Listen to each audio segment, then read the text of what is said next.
right? Yeah. The thing ends. You ready for this? Mm-hmm.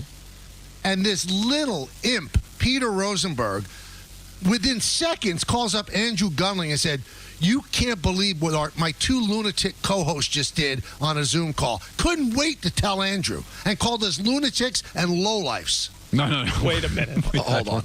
I don't think You don't believe that's all true. Excuse me? Do you believe that's all true? Lunatics, maybe, but yeah. Low lives? No. Andrew, did he say Absolutely lowlife? not. No, but the rest of that is true. He called me probably, I don't know when it ended, but it seemed like within seconds. It was within 10 minutes. Why? Why did you feel you had to share it with Andrew? Well, two things. One, I was walking to go look at an apartment, and I was walking with Bear, so I thought, why not call Andrew? Number two, we had to figure out if we were doing the podcast last night. And number three, I had to share this great moment with someone who would appreciate it. Unbelievable. Now, did you take a side, or would you just lump us both together and Ask say Andrew. we both acted like Andrew, children? how would you say I described it? Well, kind of neutral, because in terms of taking a side, you were on Michael's side, I think, in terms of the actual argument that was being had. Right. But yes. I also think that you were understanding of the place that Don went to. Maybe not like the degree that he got to in terms of rage, but like why he would be frustrated. It seemed like you also understood that element of it. Thank you. Yeah, thank you very much. So it sounded like a fair It was a fair conversation. breakdown. He called us lunatic lowlifes, and you're okay with that? Again, Well, it's not true. Just simply not true.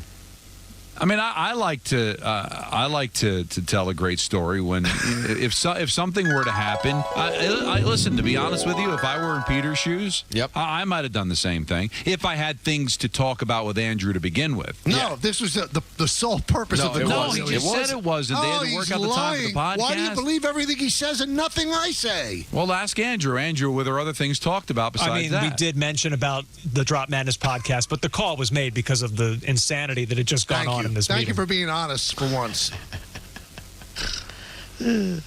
Both can be true. All right, so they voted. You know, you saw during the All-Star weekend, the top 75 players of all time in the NBA, and Kyrie Irving not being on that list borders on criminal, which leads us into this 98.7 ESPN Hoops update. Brought to you by London Jewelers. Join London Jewelers for their annual wedding band event March 24th through March 27th. Enjoy 20% off all wedding bands. For locations and to make an appointment, visit 2bylondon.com. He scored a 60-piece. 60-piece. Now, the Magic are terrible. Oh, my God, they gave up. I mean, they're awful. But he's a 6'2" guard that could score at will amongst trees. He is one of the best players who's ever played basketball. The only thing that has played against him is the injuries and, you know, his personal issues where he just steps away for a while. You know, he's a handful. And maybe he hasn't played enough to be considered for the top 75. He's top 75, baby. You cannot name me 75 guys that have played NBA basketball that are better than this guy. He is absolutely magical on the court. He's magical on the court. It's amazing how good he is. And it's like poetry in motion. And remember one thing. He scored 41 and a half at the half. He had 60, and there was 7 minutes remaining. And Steve Nash took him out because, you know, why risk him getting hurt? It's not like Steve Nash is Tom Thibodeau. So he did take him out. And the bottom line is that was the smart thing to do, and he set the all-time net scoring record. It's not like he was going to get 100 points anyway. He might have gotten 81. You never know. But, boy, if you watch that game, and I watched a lot of that game. In fact, I watched most of it. He is great. He's great. That's why you put up with all the nonsense that goes along with the phenomenon of Kyrie Irving. He's unbelievable. And that's why the only thing I think that could stop the Nets from getting out of the East and going to the NBA Finals is the mandate. Because if he plays alongside Kevin Durant, even if Ben Simmons doesn't come back, they got as good a chance of anybody to win. How about this? Let's go further. Not only is he top 75, how high is he? He honestly, guys, he could be top 35. He's insane. He's really is insane. And you can't even use the excuse hasn't played long enough. He's played as long as Dame Lillard has played. He's better than Lillard. Lillard was on the top 75. It is interesting that Lillard was on it and not him. It's very strange. Now was it Did they get caught up in they wanted everybody that was alive to be there, and then Kyrie couldn't be there because he was unvaccinated? I don't know, or they didn't think he'd show up, but that shouldn't be the reason. If he's one of the top 75 players, forget about his politics, forget about everything else, then he deserves to be there. It's interesting that he wasn't. He's so good. Again, I don't want to wax poetic because, I personally don't like his whole act, but boy, is he great. He's just so great.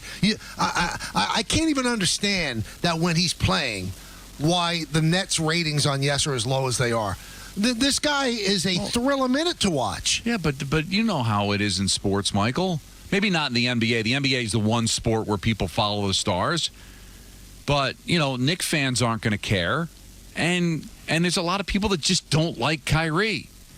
So even though he's thrilling to watch, they probably don't want to watch him. They don't want to be captivated by him because they don't like him. I don't like him, and I want to be captivated by him. I know, but you're able to separate. You're an outlier, though. And I'm a lunatic and a lowlife. No, not what I said. I don't know where lowlife comes. It's one of the worst things you can say about somebody. I would never throw it out there. Lowlife. If there was somebody in front of me, I might have snapped their neck. I'm not beating up on you because I think you're genuine about it. But you're an outlier as far as your love for the Nets. As somebody that isn't, quote-unquote, a Net fan. No, I don't love the Nets, but I love watching great you get a chance to watch two of the best players of all time if you watch them. Also, what a beautiful broadcast on Yes. It is a great broadcast. Damn right. No matter who you have, Iron Eagle's in the top 2 NBA broadcasters alive right now. Mike Breen's first, Iron Eagle's second.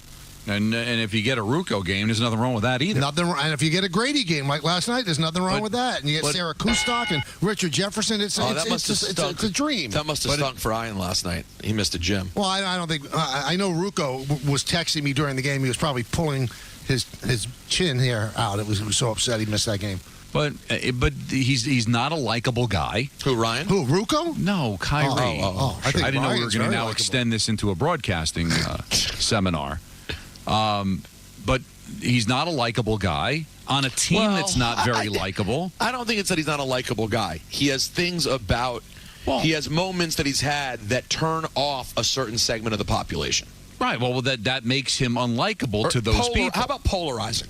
All right, but however you say it, there are people that do not want to root for him to do well. True. And there's people that don't want to root for the Brooklyn Nets to do well. And in a city where we line up with our allegiances, you're not going to get a Knicks fan to all of a sudden start watching Net games and be captivated by Kyrie. They're probably not even wanting to turn them on because of how good the team has been playing and how good Kyrie is. Just irritates a Knicks fan where they probably don't turn it on. And in a city that 90% of the fans are Knicks fans, it kind of puts them in a weird spot. And I don't want this to become a referendum. Oh, the Nets don't have any fans. They have fans, and their fans are passionate. But it is just kind of an odd scenario where you've got a team that's got so many great storylines and such a great player, but I'm not surprised the ratings aren't great because this city's allegiance is with the Knicks. And to use Peter's words, their best player right now, or a guy that was on fire last night, and Kyrie, is just too polarizing to get people to care. Well, if they saw that yesterday, it's hard to take your eyes off the screen. It just is. That's how great he was. I think I tweeted when he had 40 points. I said, you might want to turn on Yes, and it turned out to be worthwhile. He broke Darren Williams' record all time. Just an amazing player. Now, whether or not he plays, it's going to be up to Eric Adams. And Eric Adams is not giving an inch, kids. He's not. The mayor of New York City is being very, very strict about this. This is what he said today about lifting the mandate. It was unfair for the city to state that players who come from outside the city and are not vaccinated can play, and those who are on New York City sports teams are not allowed to play. It's not with private businesses. And we're going to continue to peel back. But let's be clear. Everyone is focusing on the sports area. They're focusing on one person. I'm focused on 9 million people. We are here. The NBA has a season because of mandates. They didn't have to cancel their season because we had mandates in place. We are here where our schools are open, where businesses are open. Our city is not being closed down. Our hospitals are not being overrun. This is why we're here. And so I'm not looking at one person. I'm looking at my city not closing down again, not having to deal with this crisis again. We're going to peel back like we did with the key to NYC, like we did with children. We're going to continue to do so. But I'm not going to be rushed in based on a season schedule. I'm going to do this right for the people of this city. And I'm not focusing on one individual. I'm focusing on 9 million. And so when he's talking one individual, he's obviously talking about Kyrie. Right. Yep. But now the baseball teams are also involved. I think the health of the city is the most important thing. But these rules don't make sense. He's got to see that they don't make sense. I don't. And he has said that they don't make sense, right, Peter? He has, but it also seems it just seems murky. I mean, like, listen, I don't hate that statement. Yes, we didn't get the 100% clear answer though. But explain why this rule makes sense. We didn't get that, but I did think his statement there was strong. That when you really stop it, it's hard to worry about basketball. He's trying to make his city, healthy. Kyrie's in the building. Here's two things that they could do. Not allow the visiting player that's unvaccinated to play. Then it makes a little bit more sense. It makes a little bit more sense. But if Kyrie's in the building, why can't he be playing? That's where it doesn't make sense. And another thing I would say, Eric Adams said it doesn't make sense. If Silver says it doesn't make sense, then let the Nets pay the fine. Let them pay the fine. Because if you're saying it doesn't make sense, and I know what you're going to say, Don, it's a bad look to people that don't have money. Well, you know what? Joe Tsai is a multi-billionaire. He does have the money. He's paying $80 million over the salary tax to get this team a championship. And if it cost him $40,000 in fines for a rule that doesn't make sense right now, then they should just say, pay the fine. The NBA should tell them, pay the fine. But I don't think the NBA would let him do it. Why? Because I don't think the NBA wants that on their ledger, that they're using their money and their power over people that don't have the money and don't have the power. They're not going to want that to be out there. All right? And the other thing in play here, guys, is that you control what you can control. All right? He can't control an Atlanta Hawk and stop him from playing at Madison Square Garden the way he can stop somebody who's a New York resident or somebody that plays in New York to stop. So he's stopping what he can stop. And we talked about this yesterday. By trying to build up the economy and open up, well, how do you stop Kyrie from going in the building when he can sit next to somebody else who's also unvaccinated because you've lifted those mandates? Right. So sometimes there's crossover. So he's trying to control what he can control. But again, I keep looking at, I read an article today that the new variant is now in the tri-state area. So let's say you lifted the mandate, Michael. How would that look that, God forbid, 2 weeks from now, we now have another huge spike? And now we've elevated the level from low to high, and all the mandates go back in place again because we have another spike. Are you going to pull those players off the field in the court? Yeah, if you lift the mandates and then you have to put them down again. Well, you can do that, though. Here's the biggest problem I think that he has, and it's a political animal problem. There are 1,400 people that lost their jobs. Mm-hmm. Now you're going to lift the mandate for sports teams? Those 1,400 people are going to picket. Yeah, and they have every right. And they can't get their jobs back because those jobs have been filled. And you could understand that being awkward. More than awkward. It'd be politically damaging for him. Yep. But I spoke to a lot of people after the show last night. I don't think there's anybody in New York baseball that's worried that it's going to be going on April 7th. No one. Because, hey, the Yankees went out and signed Anthony Rizzo. Now, I don't know if Anthony over the winter, ended up getting the vaccine, but he wasn't vaccinated last year. He admitted it. He's one of the few that admitted it. There's two ways we can go here. That's either because they really feel that the mandate will be lifted by opening day, or they feel that all the players will get vaccinated if forced to. And I think it's the latter. Again, there's just way too much to lose. I'll stand by it, and I'll be on the air to tell you that I was wrong. I don't think there's a Kyrie in Major League Baseball. I just think these guys didn't want to get vaccinated, and when they look at what they're going to lose by not playing, they'll get vaccinated. I don't know. I don't know if any of you tell me, Michael. You know these players. I don't Are know any like of that. them Kyrie? Are they doing it for any like higher power or moral high ground, or they just won't didn't even feel admit like getting it? Don, they won't even admit it. They won't even Right, admit so- that they're not vaccinated. right. So there is no higher ground. So they probably felt like, I don't need to have it. Maybe they're like those people who think that I had COVID during the winter, I don't need to get it again, or they don't want to put something foreign in their body. But believe me, if there is a player that is going to lose service time and lose millions of dollars and wreck their team's season, I think they'll get vaccinated. I will tell you one thing that's interesting, though, because somebody on Twitter noted it to me yesterday. The CDC has said that natural immunity is hugely important. Well, Rizzo had it. Kyrie had it. I don't know who else is not vaccinated. I know there were like 10 Mets out of 26. No, more than that. Less than 50% of their roster was not vaccinated. Who knows if they got it or not? Doesn't that count for something, too? If they actually had the virus? Yeah. Again, I'm They're not a encouraging scientist. people to get it, though. That's the point. So, and there's also people vary different. Like the way it was explained to me, Michael, is that they can really kind of pinpoint how long you're vaccinated, like how long those antibodies will be in your body while you get vaccinated. Pfizer and Moderna did the work, and it's, I guess, around 6 months. There's no way really to determine somebody who had COVID, how long those antibodies will be in their body. For some people, it might be 3 months. For some, 6. For some, it might be 2 weeks. Depends on how bad they got it. What was the viral load? So it varies. So there's no way to really determine, okay, if you had COVID, you're good for X amount of months. You might be, but I think it's a little bit easier to determine it if you're vaccinated.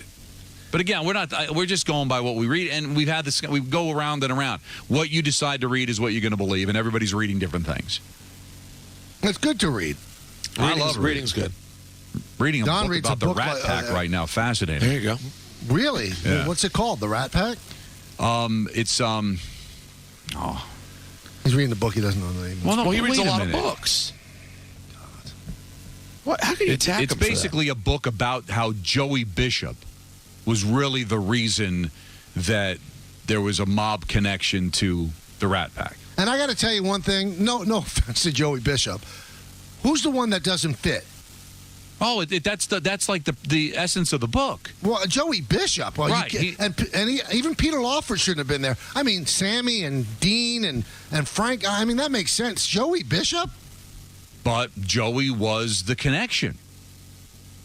Because he came up through all the clubs, and 90% of the clubs he played in were all mob-owned. And so he was the one that was connected to the mob, not Frank.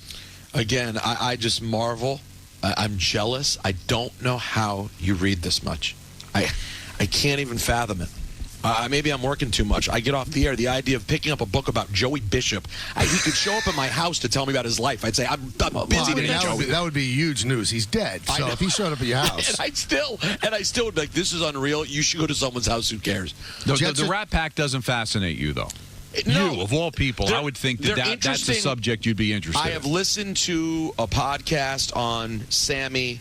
I've watched some of the Frank biopic show. You know, I have some interest. But, yeah, a whole book about the connection to Joey Bishop. I'm not knocking you for it, Don. By all means, I have plenty of things I would be interested in that you wouldn't be. I just am amazed by that you're able to do it so much.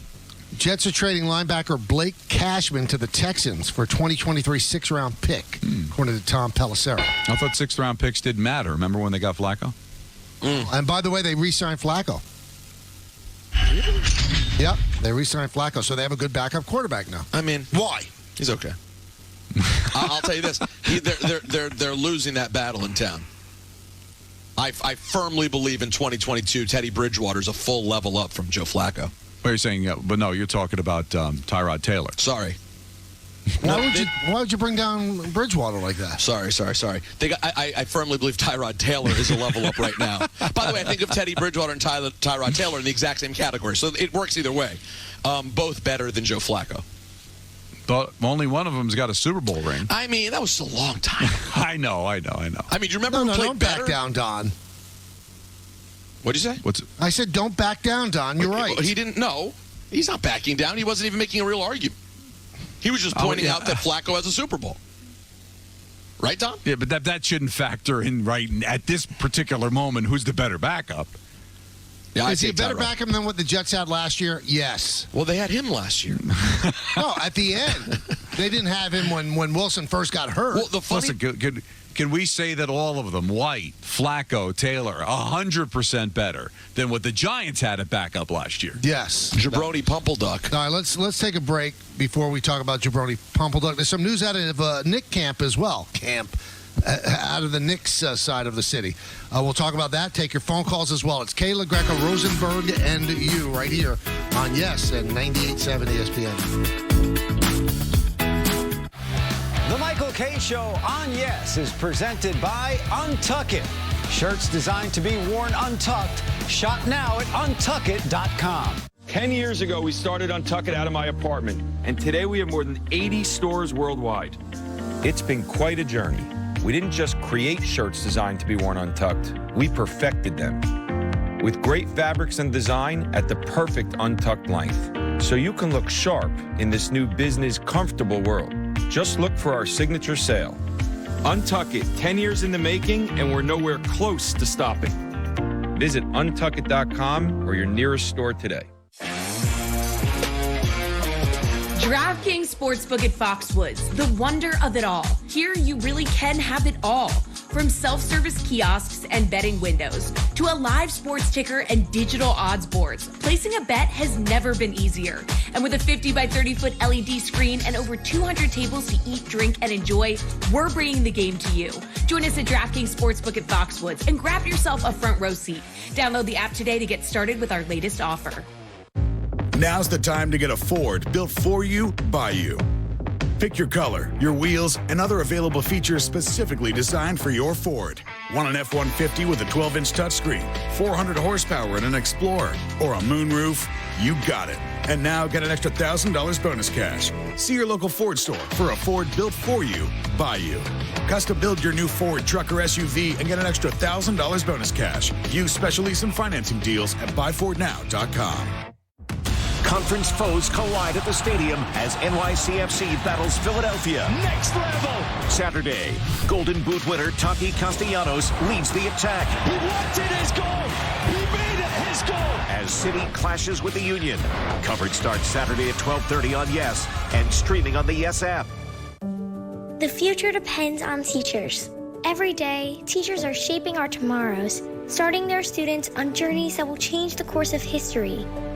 Right now, in a classroom somewhere in the United States, there's a teacher inspiring a future scientist who'll make preventing pandemics their life's work, sharpening the mind of an aspiring environmentalist who will help combat climate change, and generating possibilities for a student who will become the first in their family to graduate college. It all starts with teachers who meet challenges with creativity, who reinvent education for the future, who work towards a school system that lifts up every child, regardless of race, income, or zip code, and who enable the full potential of our students, our communities, and our country. Explore a career that leaves a legacy you can be proud of. Shape the future. Teach.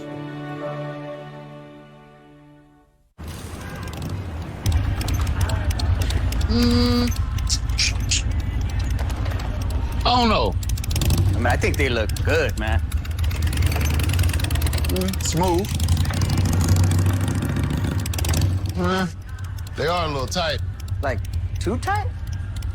Might just need to break them in a little bit because you don't want them too loose. For those who were born to ride, there's Progressive. True. With 24/7 roadside assistance. Okay. Think I'm gonna wear these home. Excellent choice. It's amazing to think that my grandmother started Bigelow Tea right here in New York. And today, we're still a family company. And you have to remember, tea, that's all we do. So every cup counts. That means never compromising. My family won't let that happen. And our extended family, they give their all every single day. And our community, well, they expect that. I want a cup of Bigelow Tea to be a moment just for you. That's what I hope for. If we weren't proud of the craftsmanship and level of detail that go into every pair of Warby Parker glasses, well, we probably wouldn't show you how they're made, including this part, which is our favorite. Wow. And this is also great. Each pair comes standard with lenses that are scratch-resistant, anti-reflective, and UV protective. Try 5 pairs for free at warbyparker.com. In this town, you've got to make your own way. Here, we learn from our losses, and we work to earn what we know in our hearts to be ours.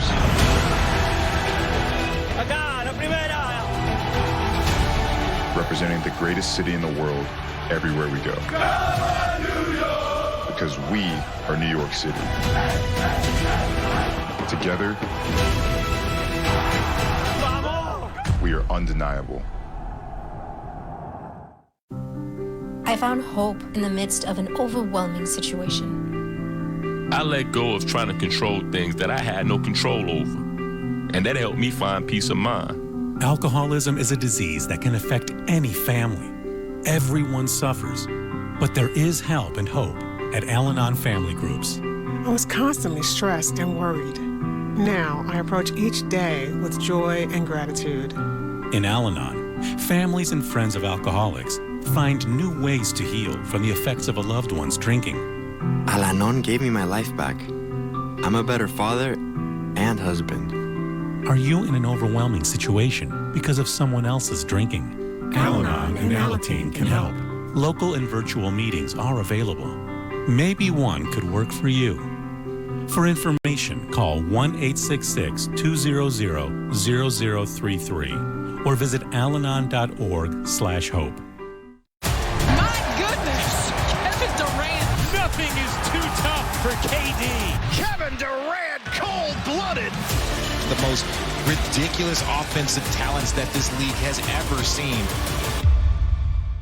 The Yes app is putting the Brooklyn Nets in the palm of your hand. Named Best Mobile Video App, the Yes app is your digital destination for streaming live Nets games. Feed your fandom with features like the Yes Watch Party. Win up to $10,000 for free with Yes Pick and Play, and get your fantasy fix in real time with live game stats. Plus, stream daily highlights and post-game interviews anytime, anywhere. Score big with the Nets on your mobile device. Download the Yes app now.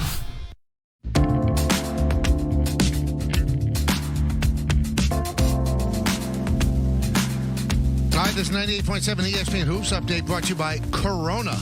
Live in the moment. Live La Vida Más Vina with an ice cold Corona. For 21 plus, relax responsibly. Corona Extra Beer, imported by Crown Import, Chicago, Illinois. I'm going to quiz Don and Peter for this Hoops update. All right. So, obviously, Kyrie scored 60 yesterday. The game before, Durant had scored 53. So it's the second time this year that he's had over 50 points. There are only 3 players now in NBA history that have had multiple 50-point games with 3 teams. Please tell me those players. One of them is Kevin Durant. So there's 3, but you got to come with the other 2. You said multiple 50-point games with 3 teams? 3 different teams. So Durant was the Thunder. He did it 4 times. LeBron. Golden State 2, Nets 2. LeBron has won. Very good. 9 times with the Cavs. 3 times with the Lakers, 2 times with the Heat. How about Shaq Diesel? No. Oh, he doesn't have a lot of 50s on the resume. I'm trying to think of guys that are that good that played for multiple teams, right? Yeah, real pure scorers who played on 3. You had a thought there, and you shoved it back. No, it's not Melo. I'll give you a hint. 2 of the teams this guy played for, same city. 2 in the same city. Well, so it has to be a Los Angeles team. Oh. Bernard King? Nope. Good guess, though, Don. Really good. At Hospodar. Same city at Jace. Would you have called that same city? Yeah, same city at Jace. So you're saying that was a good poll? It was a great poll. Wrong, but great. Thought about it. Give up? Yeah. What? All right, I'll give you one other clue. Okay. I'll give you a number. 20,000. Oh, that's what I was saying. Wilt. I was. By the way, I hate myself. I'm a loser. I thought Wilt 5 minutes ago. Didn't want to embarrass myself by you going, he only played on 2 teams, you moron. So I laid off. I forgot. 105 times with the Philly Warriors. 11 times with the 76ers. 2 times with the Lakers. Wow. Only How about that? 105 times. Also, another bit of New York news. Kenny Payne, who's been an assistant for the Knicks the last 2 seasons, officially was announced as the Louisville Cardinals' new men's basketball coach.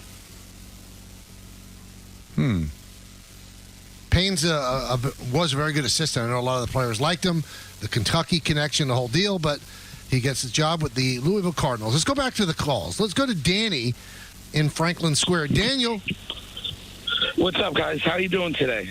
Great. I'm a big fan. Thanks. I'm okay. So I'm a registered nurse. I work at a busy hospital in Queens.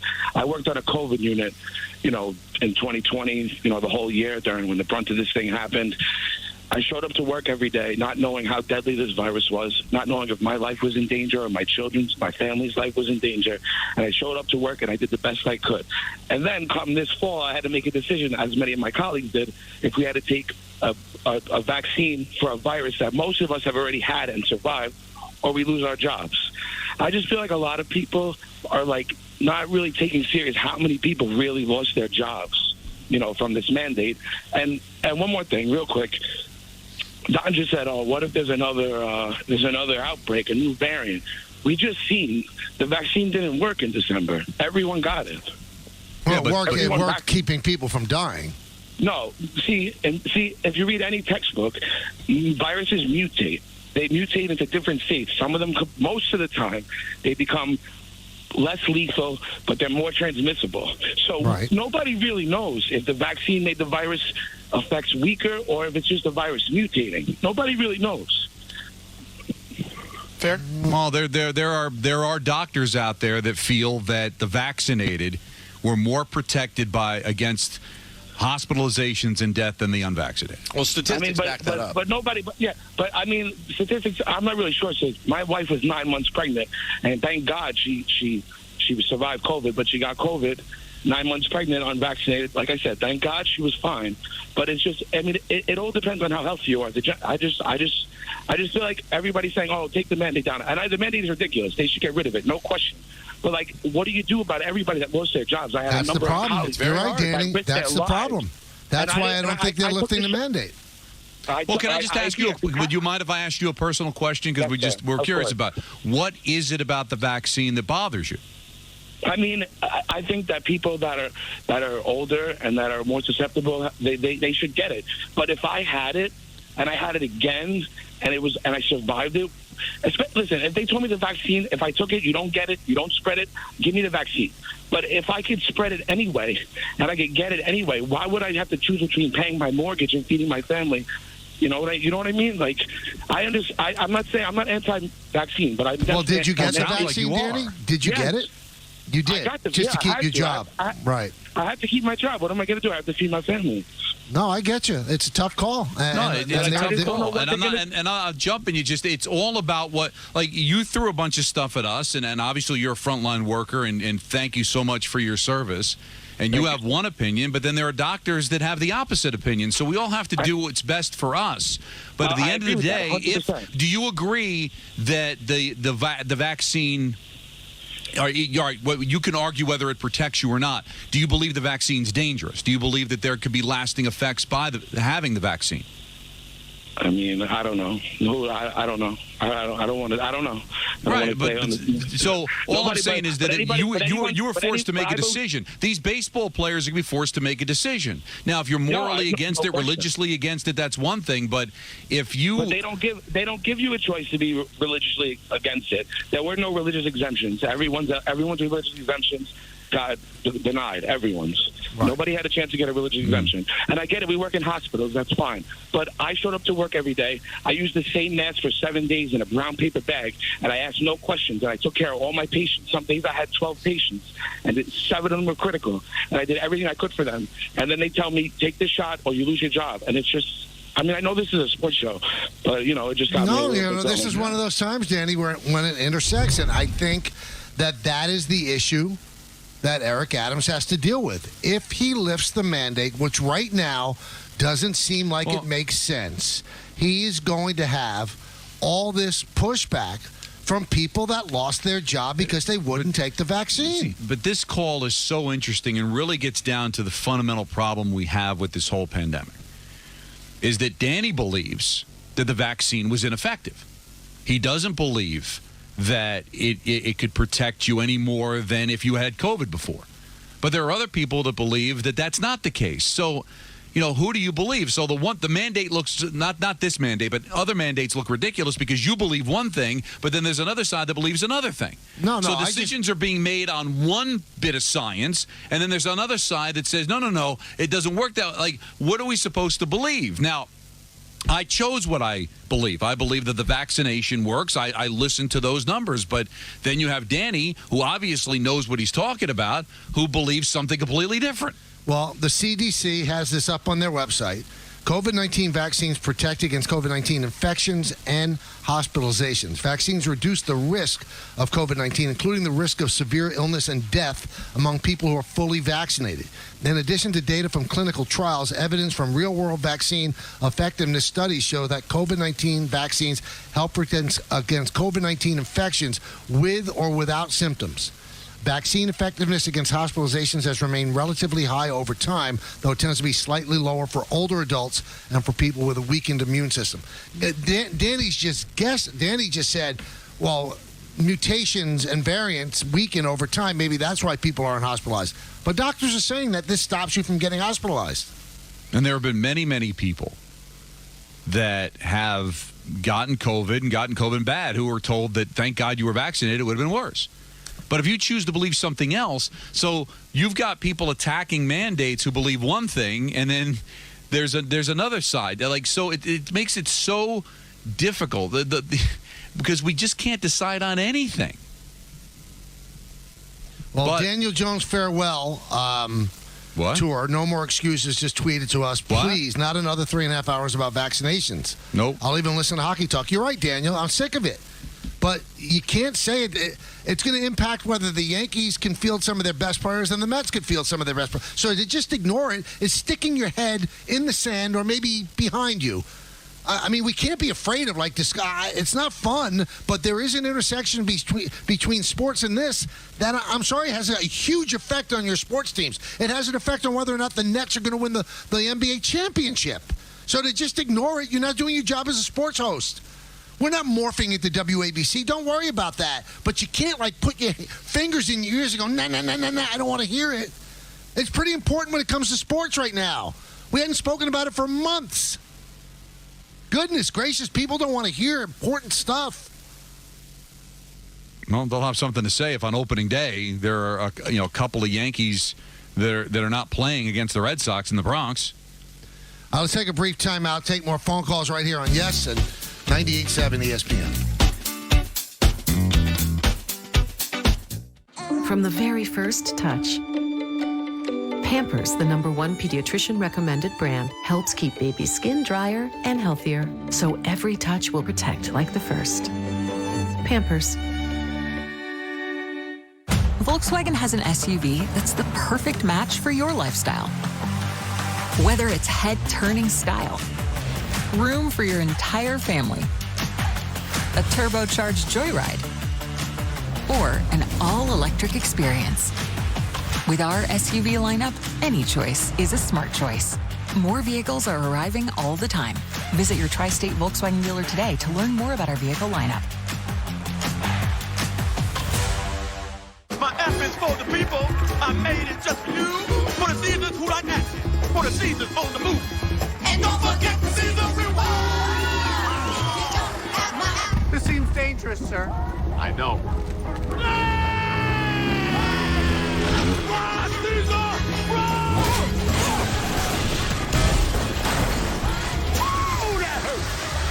Too much? No, Pat. But it's the truth, though. Only the truth. And then what happens? Pizza. When the pie you know and love is still the pie you know and love. Oh my God. On time, lowest price, or we'll make it right. Grubhub. Named Best Mobile Video App, the Yes app is your digital destination for streaming live Nets games.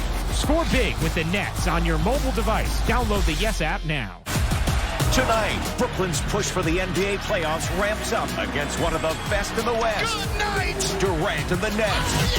Luka Doncic and the Mavs. Nasty. It's a matchup of elite NBA talent that will leave you screaming, yes! Nets versus Mavericks. Live coverage starts tonight at 7 on Yes and streaming on the Yes app. Marina has a rare form of children's eye cancer, retinoblastoma.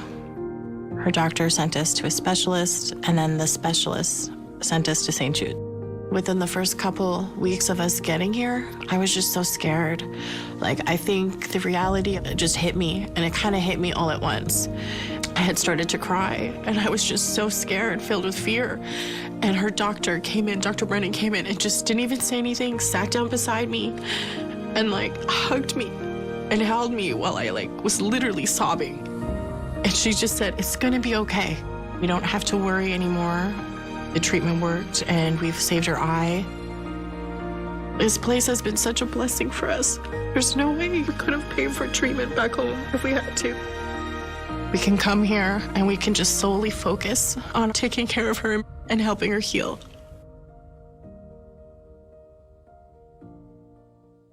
Hey guys, face it, you're no mechanic and cars are only getting more complicated and expensive to fix. If you'd have called CarShield, you wouldn't be staring at your engine for an hour. If your car's out of warranty, one call to CarShield could save you thousands on car repairs. No joke. CarShield administrators have saved drivers over $1 billion in car repairs. I'm telling you, you gotta call CarShield. The best defense against getting hit by expensive repair bills. Don't get stuck with an expensive repair bill. Call CarShield and save now. CarShield has coverage for most makes and models, new and used, from 5,000 to 150,000 miles. Your coverage includes unlimited mileage, 24/7 roadside assistance, courtesy towing, and rental reimbursement at no additional cost. Call 800-992-7139. When my car broke down, I took it back to the dealership that I got it from, and with CarShield, they fixed it in no time. If it wasn't for CarShield, I wouldn't be driving my car right now. CarShield administrators saved me $5,000 on my rear differential. With car warranties in the past, their job was to take your money and find ways not to pay out. As soon as my car broke down, CarShield jumped into action, and I had my car back within days. CarShield offers affordable, pay-as-you-go monthly plans that offer you protection from expensive breakdowns. Listen, with affordable, pay-as-you-go monthly plans, nationwide coverage, and unlimited miles, calling CarShield is the call you need to make. You have better things to spend your money on. Don't blow it on car repairs. Call CarShield before it's too late. I definitely recommend you guys give CarShield a call. If you're sitting at home and you do have a used vehicle and then you go down the road and you know how expensive repairs are, without them, you're going to be coming out of pocket. Get protection now against expensive auto repair bills. Call CarShield for a free protection plan quote. Once your car breaks down, it's too late. Call 800-992-7139. 800-992-7139. 800-992-7139. With you on Yes. So great to be back here. Oh yeah, he can do it all. You bet that will do it. Star-studded matchup here on Yes. STEM is the discipline of hard numbers, precise, no margin for error. Dare to forget that. Dare to have fun with it. Get weird with it. Dare to get messy or just mess it up. Dare to program something internet-breaking, record-breaking. Dare to blow their minds. Dare to try. Dare to fail. Dare to keep daring. Dare to learn the difference between organic, sedimentary, and non-foliated metamorphic rock. Get outside. Find those rocks. Dare to be homeroom famous, a high school fable. Dare to send those old STEM theories flying past the neighbor's house into outer space. And for the love of STEM, dare bigger. Dare to code. Dare to invent. Dare to explore. Dare to STEM. Check out She Can STEM to get started. The Yes app is putting the Brooklyn Nets in the palm of your hand. Named Best Mobile Video App, the Yes app is your digital destination for streaming live Nets games. Feed your fandom with features like the Yes Watch Party. Win up to $10,000 for free with Yes Pick and Play, and get your fantasy picks in real time with live game stats. Plus, stream daily highlights and post-game interviews anytime, anywhere. Score big with the Nets on your mobile device. Download the Yes app now. It's a little shocking, Don, to tell you the truth. What's that? Peter gets the Duncan read. Like Duncan doesn't like the two of us. You drink Duncan every day. There's a lot of times you actually see the Duncan Cup on television. And that I'm Peter drinking. gets the read. Because you know what? Because I think this reinforces the opinion that he is the better reader of the three. Well, listen, there's two things. Yeah, number one, sure, I may be the GOAT, but number two, I am also a Duncan man at Hot 97. Laura and I get our Duncan every day, so who knows? But, Michael, you were just commenting on frustrations of things that we see on Twitter. I just had to deal with someone saying to me, how isn't Rosenberg Radio wearing a Steve Austin shirt today? What a fraud. And I'm wearing a Steve Austin shirt. I mean, why should you be wearing a Steve Austin shirt today? Because today is March 16th, known as 316, which is Steve Austin's whole thing. So he's saying, why aren't you wearing a shirt that you're wearing? Yeah, well, no. What happened was, this is called being a yo-yo, in all due respect. He's like, Rosenberg should be wearing an Austin shirt today. He didn't recognize, he doesn't have enough knowledge to know that this Highway to Hell SummerSlam shirt is a Steve Austin shirt. That's all. Oh, you feel like you won, don't you? I do. Don't you? I do. Yeah. And don't get upset because it is Austin versus The Undertaker on the shirt, and I know how you feel about that. Big news, Don. According to Anthony DiComo of MLB.com, the Mets have signed Chasen Shreve to add to their bullpen. So a little Ottavino, a little Shreve, a little Yankee flavor for Buck Showalter, not Joe Buck. I don't Buck hate it. Showalter of the Mets. I don't hate it. And the Ottavino, you know what? These pitchers, it's every other year with them sometimes. We've seen him pitch well. So he had a very good average against lefties last year. Yeah, so I think he'll be a situational guy. Shreve, I didn't hate him with the Yankees. I thought he did it. You'd know better than me. You saw him every time he pitched, but this is what you have to add. I mean, who would have thought that some of the guys you go out and get you don't even think of? Was it Addison Reed? Remember when the Mets picked him up? I got the name right. Yeah, they picked him up at the World Series, and he was great. Nobody batted an eye when they acquired him. Next thing, he's getting big outs. So you just got to bring in bodies and just hope you get the right combination in the bullpen, and then know exactly when to get rid of them, because when it goes bad quick. This 98.7 ESPN Hoops update is brought to you by the new name in automotive excellence, Chrysler Dodge Jeep Ram of Princeton. Visit them at Princeton Jeep, where they will exceed your expectations, or visit them 24/7 at cdjrofprinceton.com. We have the Knicks against Portland tonight at the Garden. That's a 7 o'clock pregame right here on 98.7, and 7:30 is the tip, and Portland is Don's favorite team. He'll tell us why, right? No.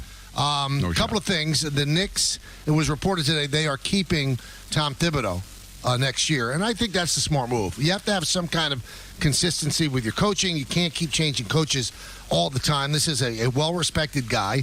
I don't think he had the greatest year this year, but I don't think the team had the greatest year. So combined, they certainly were different than last year, but he is coming back next year, according to several reports, and I agree with that move. And if they get off to an awful start, he'll be gone. Right.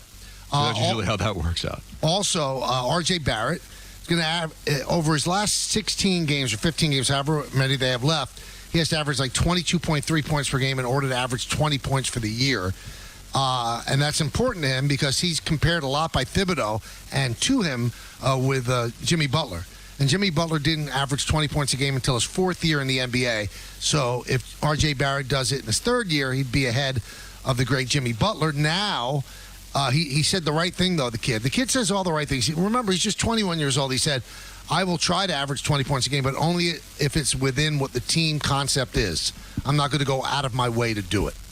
So good for him. Yeah. So that's something to look for tonight. Portland against the Knicks, and the Knicks don't have much of a chance to get into the play-in, people, so they just don't. Please, I hope you're not hanging your hopes on that. No, it's what is it? Is it 5 back in the loss count? Those 2 losses in a row killed them. Like, they had a nice 3-game winning streak, and then they played well in Memphis, played pretty well in Brooklyn, but not enough. And now we got a winnable game certainly tonight, Michael, but they just don't have enough games. Now, I have a question for both of you. Sure. And it's not easy. It's why both of you get paid an inordinate amount of money. Okay. Ready? The mandate's not lifted. The Nets are going into the playoffs. Okay. They can't win without Kyrie playing all the games. They can't. Too much on Kevin Durant's plate. Okay. They have tried to build something special in Brooklyn. If you're Joe Tsai, the owner of the Nets, do you say, I'm moving the team to Jersey for the playoffs? It sounds like an easy fix. I heard Alan Hahn talking about this earlier.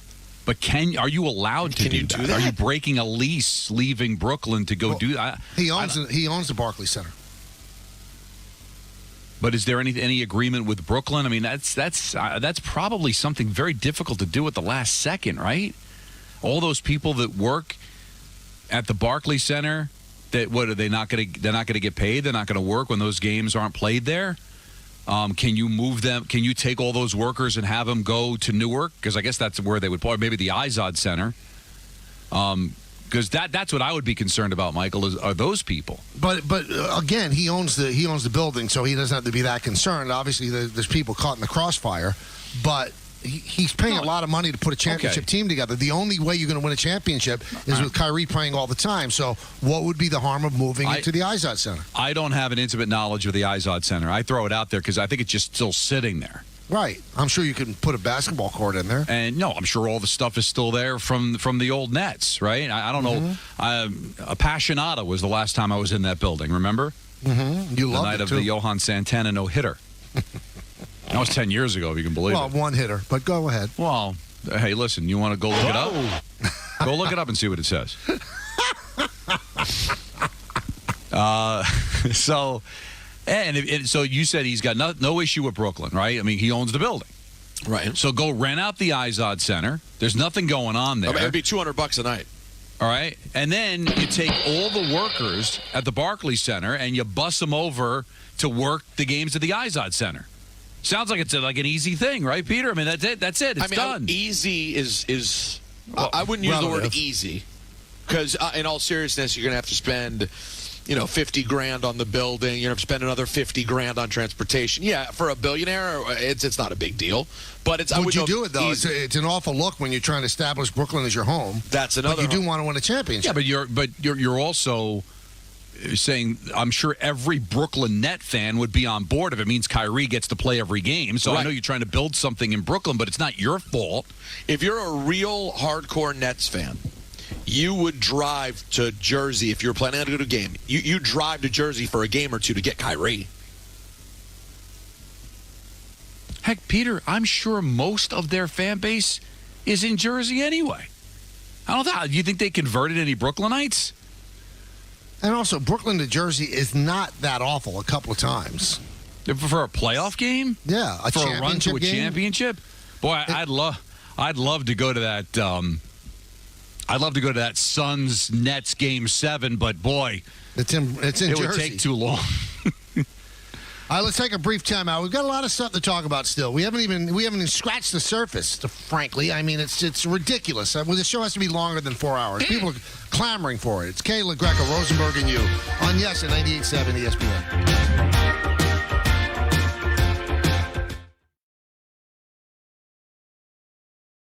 10 years ago, we started Untuckit out of my apartment, and today we have more than 80 stores worldwide. It's been quite a journey. We didn't just create shirts designed to be worn untucked, we perfected them. With great fabrics and design at the perfect untucked length, so you can look sharp in this new business comfortable world. Just look for our signature sale. Untuck It, 10 years in the making, and we're nowhere close to stopping. Visit untuckit.com or your nearest store today. Tired of food storage containers that clutter up your fridge and cabinets? Fed up with cling wrap and foil that doesn't keep your food fresh? Well, now you can go ahead and forget about it. George and Mary Beth here with another incredible invention. Skinny Stacks, the all-new tray storage system that keeps your food fresher longer. So you simply put your food in the tray and snap, it's closed. Then set the freshness tracker. Now, stale, dried-up food is a thing of the past. And freezer burn? Forget about it. Look, ordinary containers, foil, or cling wrap allows air to get inside and spoil your food. But the unique silicone cover on the Skinny Stacks stretches to fit over your food, pushing air out and locking in freshness with an airtight seal. You can really see the difference. This super stretchy silicone lid stretches to fit virtually any kind of food, like these avocados. And this thick-cut watermelon. And how about this huge grapefruit? How about this entire chicken? And the stackable design lets you neatly store just about anything. Take your fridge from this to this. Use Skinny Stacks to take your snacks and foods to parties. Just remove the lid and serve from the tray. It's perfect for taking meat from the fridge straight to the grill the easy way. And the see-through lid makes it easy to see what's inside. Plus, the tray is microwave safe. And cleanup's a breeze because they're dishwasher safe. Skinny Stacks stackable design will save you space in your fridge and cabinets. Keep your food fresh the easy way with Skinny Stacks. Call or go online now and get your Skinny Stacks storage trays for just $19.99. But order right now and we'll double the offer. As a bonus, use the promo code on your screen and we'll give you 50% off a second set of Skinny Stacks. Just pay a separate fee. That's 2 sets of Skinny Stacks, but you have to order now. Call 1-800-916-7124 or go online at skinnystacks.com now. It's one thing to build a truck. It's another to build a legacy. This is the Ford F-150 truck, the only one with an available Pro Power onboard generator, the one with an available work surface in the front and in the back, and the only one that's part of F-Series, the best-selling pickups for 45 years straight and counting. Custom build your new Ford F-150 and get an extra $1,000 bonus cash. View more offers at buyfordnow.com. When you order carryout online from Domino's, we know it takes skill to get pizza from our store through a car door to your front door. So we're going to tip you for delivering your own pizza to yourself. Get a $3 tip just for ordering carryout online, only at Domino's. At DraftKings Casino, we give credit where credit is due, in the form of credit. Sign up with DraftKings Casino and get up to $50 in free credit, plus a deposit bonus up to $2,000. That's like extra credit in the form of a bonus. Download the DraftKings Casino app or play online today. Get up to $50 in credits to use on any game, plus a deposit bonus up to $2,000. Now, roll credits. Let's make a toast to doing more this spring. Actually, let's make 2. Introducing creamy hummus and savory avocado toast. Topped with oven-roasted tomatoes, vine-ripened, and perfectly seasoned. Now you have 2 more delicious reasons to do your thing this spring. America runs on Dunkin'. Watch new episodes of Brooklyn Nets Magazine every month on Yes, or stream anytime on the Yes app. The American Red Cross blood supply is at historically low levels this winter, and we're facing a dangerous situation across the country. Without the blood they need, hospitals may be forced to make tough decisions about patient care. Donors are needed now to ensure blood is available for everyone who needs it when they need it. The good news is, you can help. Make an appointment to give now. Visit redcrossblood.org or call 1-800-RED-CROSS. Patients are counting on you.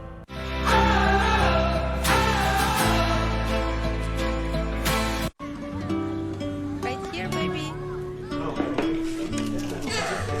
The sooner you recognize the signs of autism, the sooner you can make a lifetime of difference for your child. Start by answering a few simple questions at screenforautism.org. Read social media. Yankee fans are not overly enamored with what the Yankees have done so far. There certainly is not a high-profile move. Last night, they brought back Anthony Rizzo, who they had made a trade for, so a 2-year, $32 million deal. The first year, he can opt out after the first year. So if he has a great year, he's going to want more money and might leave. And then the trade, obviously, for Donaldson, as well as Isaiah Kiner-Falefa and Rortvedt. So it's not a sexy move. Donaldson, like I guess 8 years ago, would have been considered a sexy move. But he comes to the Yankees carrying $50 million in obligations. So the Yankees raised their payroll quite a bit. You know, they were under 210. Right now they're at 251. And they're not done, I would think, although you would assume that by signing Rizzo, that it would mean that you'd end up trading Voit, so that would be some money coming off. But if you get a pitcher that's going to be helpful, well, then you're going to stay over 250. That means the Yankees would have crossed two of the thresholds already, the top threshold being 290. But Hal Steinbrenner spoke today, the Yankees managing general partner, and he was asked by the media, why hasn't the team made a big splash? I think you know me well enough to know, and Cash will tell you, that I am willing to discuss and consider anything that my baseball people bring to me. And that process was done this year. I mean, as it is every year. We left no stone unturned. Obviously, once the lockout ended, there's considerably less time to get anything done. But it doesn't mean we weren't preparing and discussing and looking at everything the last 2 months. Now, the Yankees have a $251 million payroll, which is third in all of sports, in all of baseball. And so you've got the Mets first. They're closing in on 290, which would be the Cohen tax. And then you've got the Dodgers. And the Yankees are always, from now on, are going to look at the fact and go, well, you're not spending as much as Cohen, and you're the Yankees, and they're the Mets. So Steinbrenner was asked, does Cohen's spending change your habits? I think everybody expects that I do, but the answer is no, because the fact is I can't control what resources other owners or other teams have and what they're going to do with those resources. I make the same commitment every year. My family does, which is to do everything we're able to do to field a championship caliber team and try to win a World Series. And I will continue to do everything I'm able to do to accomplish it. And then he was asked, how does he feel about the Mets' rise? Do you welcome the Mets' newfound celebrity? Just celebrity. I've had a couple lunches with him. He seems like a pretty down-to-earth guy to me, but I don't know him well. Look, I think it's great for the fans in New York to have two competitive baseball teams. We're in different leagues, but to a certain extent we're rivals. I think it's going to make the summer a lot of fun. Now, I will tell you this. It's going to be a thorn in Hal's side because Cohen's going to spend more than the Mets even might bring in. Now, the Mets do well, but they don't own the network. The Wilpons still own the network. So they get a rights fee, but they don't own the network like the Yankees do. But he's going to spend whatever it takes to win. He's 62 years old. He just bought the team for, $2.5 billion. He has $16 billion in the bank. He owns the team essentially alone. I think that the Wilpons and Salcats still own 5%. So Cohen owns 95%. He's going to spend like crazy. There's nothing wrong with it. Not breaking any rules. But it's I think the way the crow flies, they're 7 miles away from each other. Same back pages. So if he's going to spend on whatever he wants to spend on, and the Yankees are going to be prudent, although they have a very high payroll, there is going to be pressure on Hal and the Steinbrenner family to match this guy dollar for dollar. And I don't think that Hal's going to fall victim to that. But if the Mets are successful with their spending, that's going to put pressure on the Yankees. Yeah. I spoke to a lot of people in baseball, Don, when they were about to okay Cohen's purchase, because the owners have to okay it. And my point was, wow, you guys really are taking a chance here. This guy is going to use his money because that's his advantage. The Met farm system is down right now. He's going to spend whatever he wants to spend. He doesn't care if he loses money. This is a toy for him. He grew up a Met fan. And I was assured by several people, oh, no, that's not going to happen. I said, this guy gets whatever he wants. Look at the artwork that he's purchased. He's gone out and spent the most money he could spend on artwork that other people want, and he has it hanging in his house. All of us think, so he's going to look at players as artwork. He's going to, look, $43 million for Max Scherzer. So what he did to every MLB owner, and I'm not knocking him, good for him and good for the Met fans, he skipped over 37, skipped over 38. Skipped over 39, skipped over 40, 41, 42, 43 till he got the 43 and a half. Whatever it took to sign Max Scherzer, he was going to sign. He was going to do it. If Max Scherzer wanted $45 million, he would have gotten that. That's a lot to compete with when it's right within your vision, Don. So you're basically what you're saying is there doesn't seem to be any budget for Steve Cohen. And it really doesn't seem to matter, at least right now. This could change. But really what the Mets do as far as money that they take in won't necessarily stop him from spending money because he'll spend maybe his own because he wants to win right away. Now, he might change his mind down the road, but it's not like we take in X amount of dollars and that's what we're going to use to build our team. Hal Steinbrenner, on the other hand, can't dip into other funds because this is the family business. So what they make, they put back into their team. Now, they make a lot of money.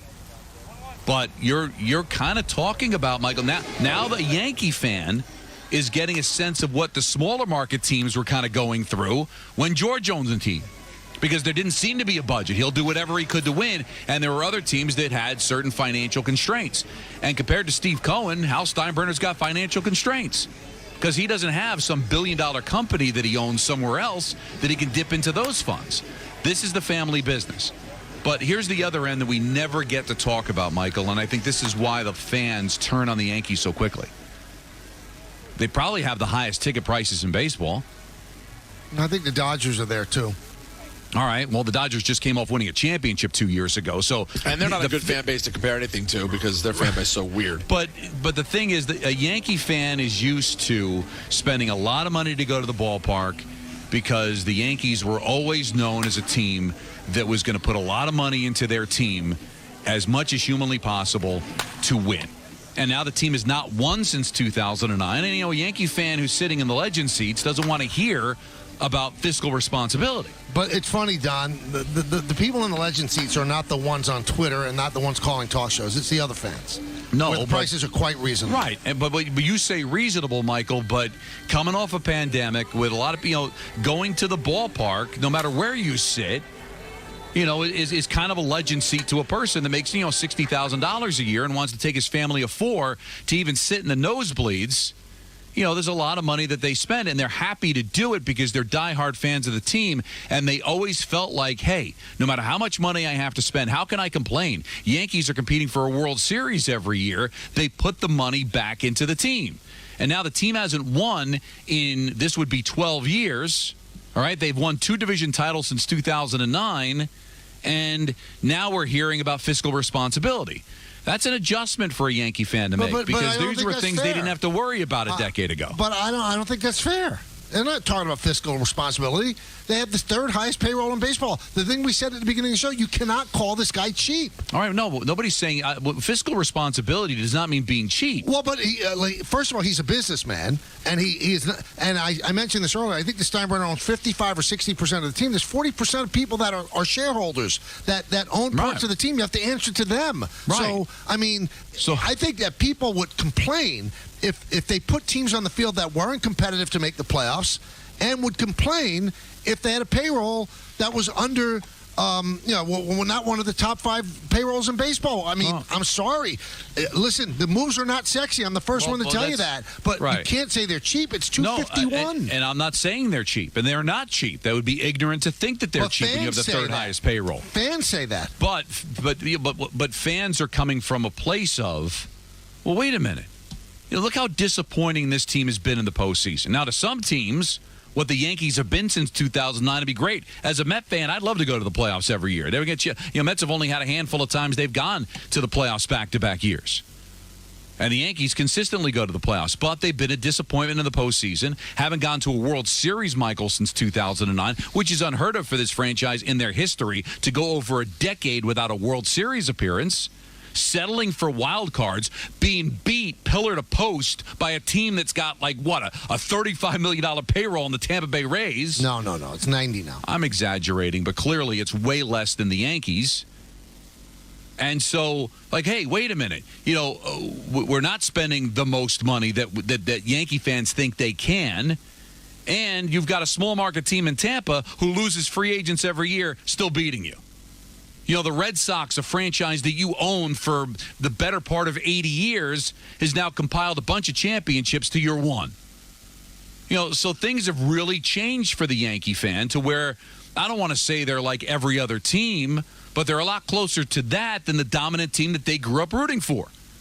Now, Hal was asked today about the Aaron Judge situation, whether or not they'll have talks about, this is his final year before becoming a free agent. Here's what Hal said about Judge. Hal, do you plan to engage with Judge before the start of the regular season? He indicated yesterday that he would not want to have those type of extension talks. And I think that's a pretty normal thing. He's got things to focus on. That's a great question for Cashman. What we've been talking about, yes, it's going to happen soon. There you go. All right, well, he's staying. Well, you'll see what the Yankees want to offer and how much he wants. Yeah. So, before we get to the phone calls, I don't know if you saw this, Peter. Our good buddy Jeff Passan is a savage. Oh, no. What did he do now? I saw this guy, Ben Porter, all right? He puts pictures of Bob Nightingale, who's the the baseball reporter for USA Today, and Jeff Passan. Yeah, I see it. And he says you can only keep one. So he's asking people to choose. Now, Ben Verlander, who is Justin Verlander's brother, and he's kind of he's an analyst for Fox Sports. And he has the picture of David Cohn being carried off after the perfect game, but he puts Bob Nightingale's head on David Cohn's body. So he's choosing Nightingale.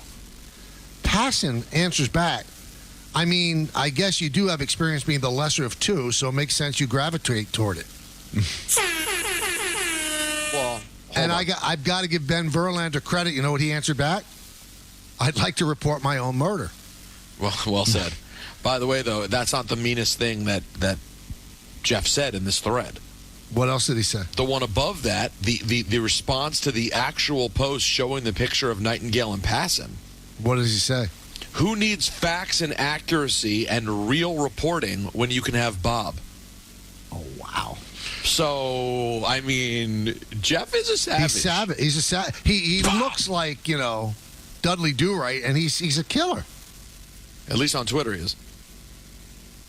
Oh, he could murder people. You think Bob? You think Jeff will physically attack someone also? I don't know if he'd win, but he'd try. Yeah, he's going hard. Does he openly hate Bob Nightingale? Because that's what it sounds like. I don't know if he does or not. Wow, very impressive. Let's go to the phones. Let's go to Frank in Staten Island. Frank. Hey guys, new listener, first time caller. Really Welcome enjoy aboard. The show. Thanks. Pleasure. I'm a realist. I'm an NYPD cop, and I'm a scared Yankee fan. For the first time to say, I don't bash the Steinbrenners for not spending. They got the third highest payroll, like you guys said. It's just nerve-wracking that the Blue Jays made all these moves. You look at their lineup up and down, and the pitch and the moves with the pitching with starting rotation. Like the Yankees outside of Cole scared me because Severino's pitched 3 innings in the last 2 years, and Montgomery is solid, but Herman has a shoulder issue already, and Tyone had the ankle surgery. I hope Cashman can pull a rabbit out of his hat and go get one of these guys from Oakland. Yeah. No, also, I hear you, Frank. Go ahead. What was your other point? Just one thing for Don, humongous Ranger fan. I love the move. And, I'm 29 years old. I was, rocking in the crib. My dad told me when the Rangers won the last cup.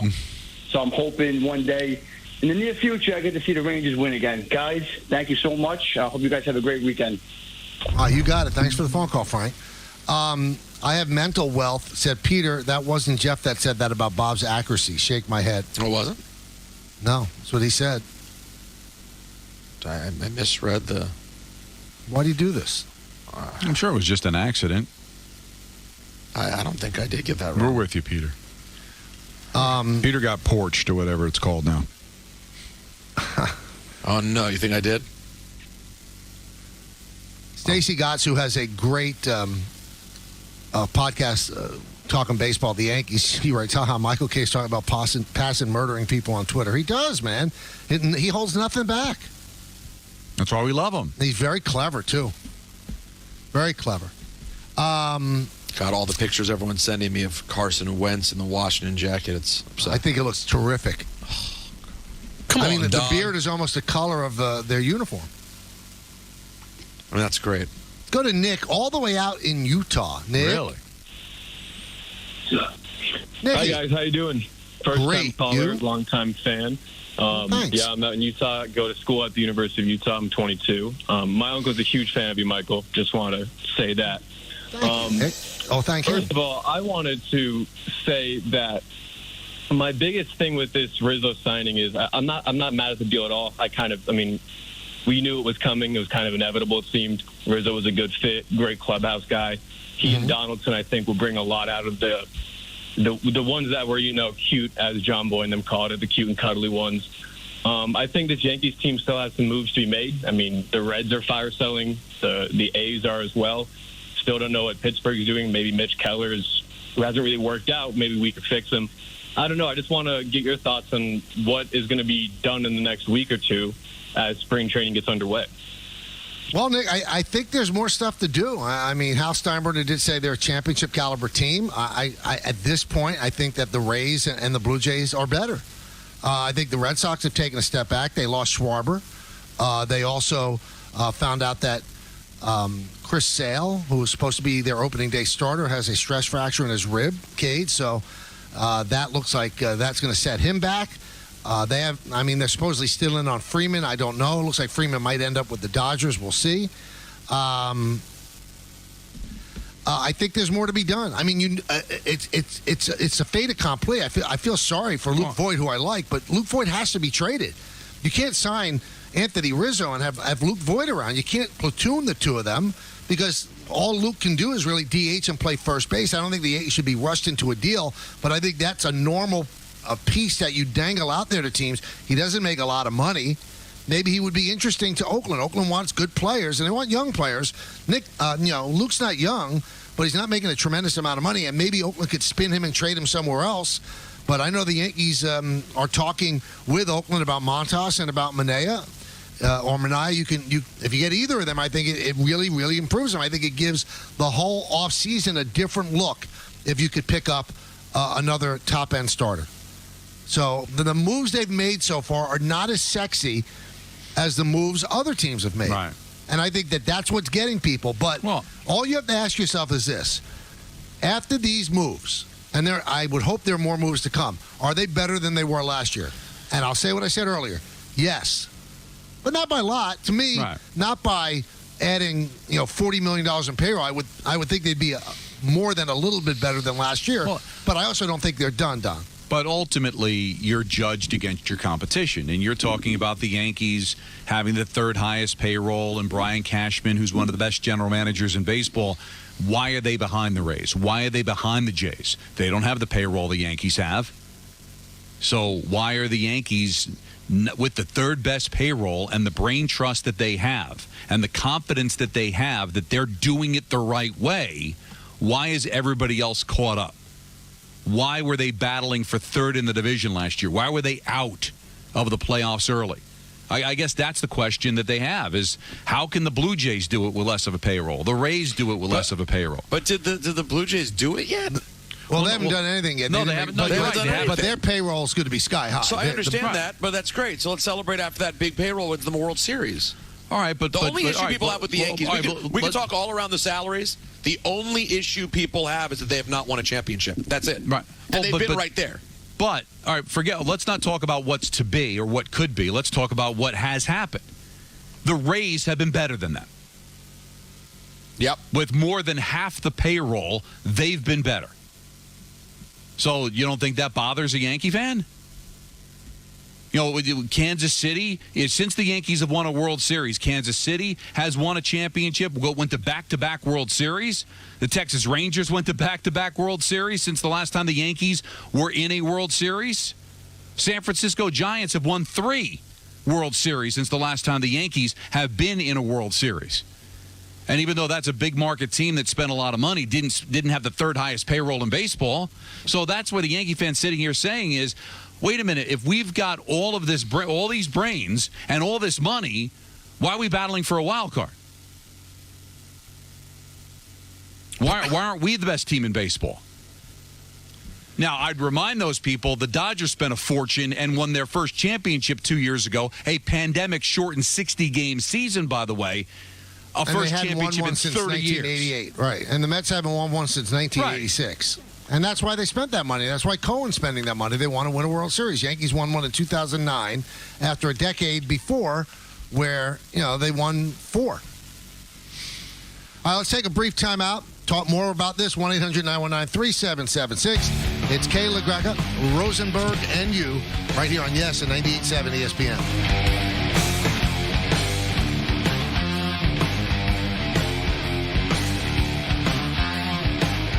Get away with a great great deal at the Hyundai Getaway Sales Event. With new cars arriving daily, now's the time to get in and get away. Sign and drive an all-wheel drive Santa Fe with zero due at signing, 0 down, and 0 security deposit. The Hyundai Getaway Sales Event ends March 31st. I want all of this in my Caesar Sportsbook and Casino app. Yes, Caesar. You know what we should put in the app?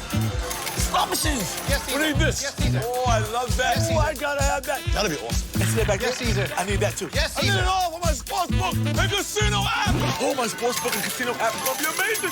How about this? I want that. Yes, Caesar. I want this. Yes, Caesar. And I need this. Can I have this? No. You can't have food in an app, Caesar. Well, let's work on it then. Let's make my dream a reality. Yes, Caesar. Oh, man.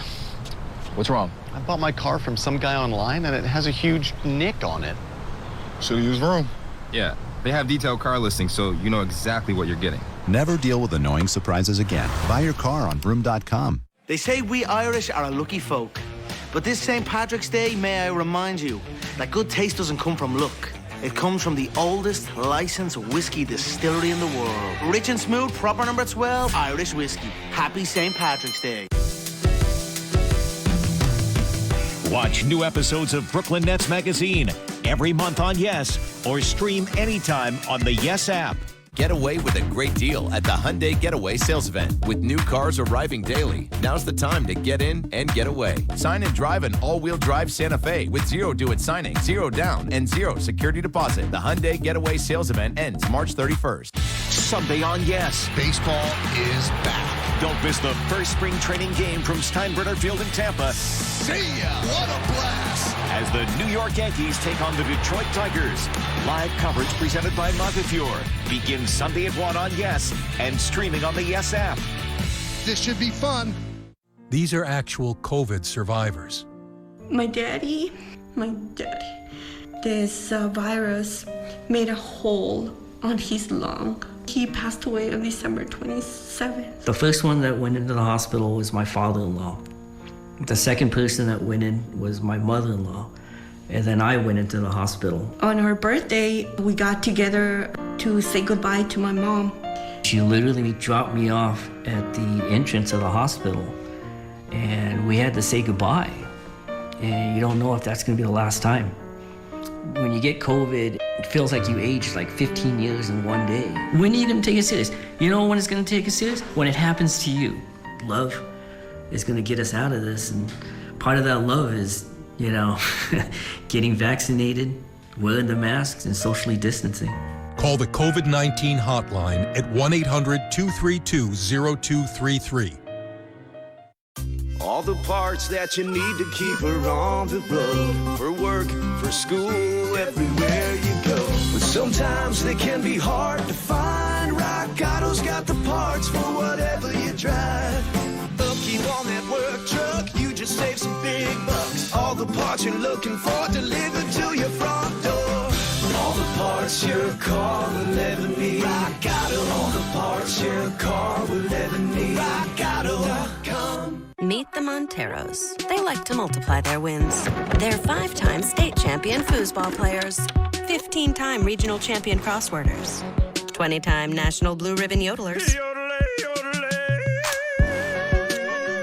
and 200-time rock, paper, scissor international gold medalists. That's why they play the X Series family of scratch-off games from the New York Lottery, so they can multiply their wins up to 200 times. Meet the Multiplier family for a chance to win our biggest prize yet, $10 million.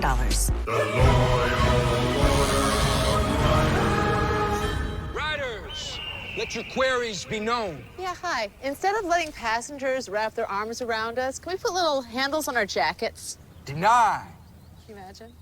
I want a new nickname. Can you guys start calling me Snake? No, Brian. Denied. How about we all get quotes to see if we can save with America's #1 motorcycle insurer? Approved. Cool. Hey, if Brian's not going to be Snake, can I be Snake? No. DraftKings Sportsbook at Foxwoods, the wonder of it all. Here you really can have it all. From self-service kiosks and betting windows to a live sports ticker and digital odds boards, placing a bet has never been easier. And with a 50 by 30 foot LED screen and over 200 tables to eat, drink, and enjoy, we're bringing the game to you. Join us at DraftKings Sportsbook at Foxwoods and grab yourself a front row seat. Download the app today to get started with our latest offer. The Yes app is putting the Brooklyn Nets in the palm of your hand. Named Best Mobile Video App, the Yes app is your digital destination for streaming live Nets games. Feed your fandom with features like the Yes Watch Party. Win up to $10,000 for free with Yes Pick and Play, and get your fantasy picks in real time with live game stats. Plus, stream daily highlights and post-game interviews anytime, anywhere. Score big with the Nets on your mobile device. Download the Yes app now. Brian Rucco with you on Yes. So great to be back here. Oh, yeah! He can do it all! You bet that will do it! Star-studded matchup here on Yes. Watch new episodes of Brooklyn Nets Magazine every month on Yes, or stream anytime on the Yes app. Chris Sharon back here for the Michael K. Show. The New York Rangers won their second game in a row. They needed overtime to take out the Anaheim Ducks. Johnny Brodzinski started the scoring for New York, as we just saw. And then later in the game, with the Ducks up 3-2, weird. Chris Kreider? A power play goal? No way. He tied it at 3.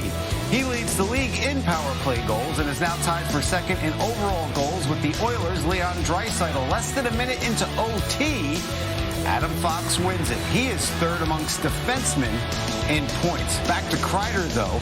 That goal he scored was his 39th overall and his 400th career point. They grow up so fast, don't they? The next 4 games for the Blue Shirts will all be challenging as they host the Islanders, then travel to the first-place Hurricanes, then they go to New Jersey and wrap up the stretch against the Penguins.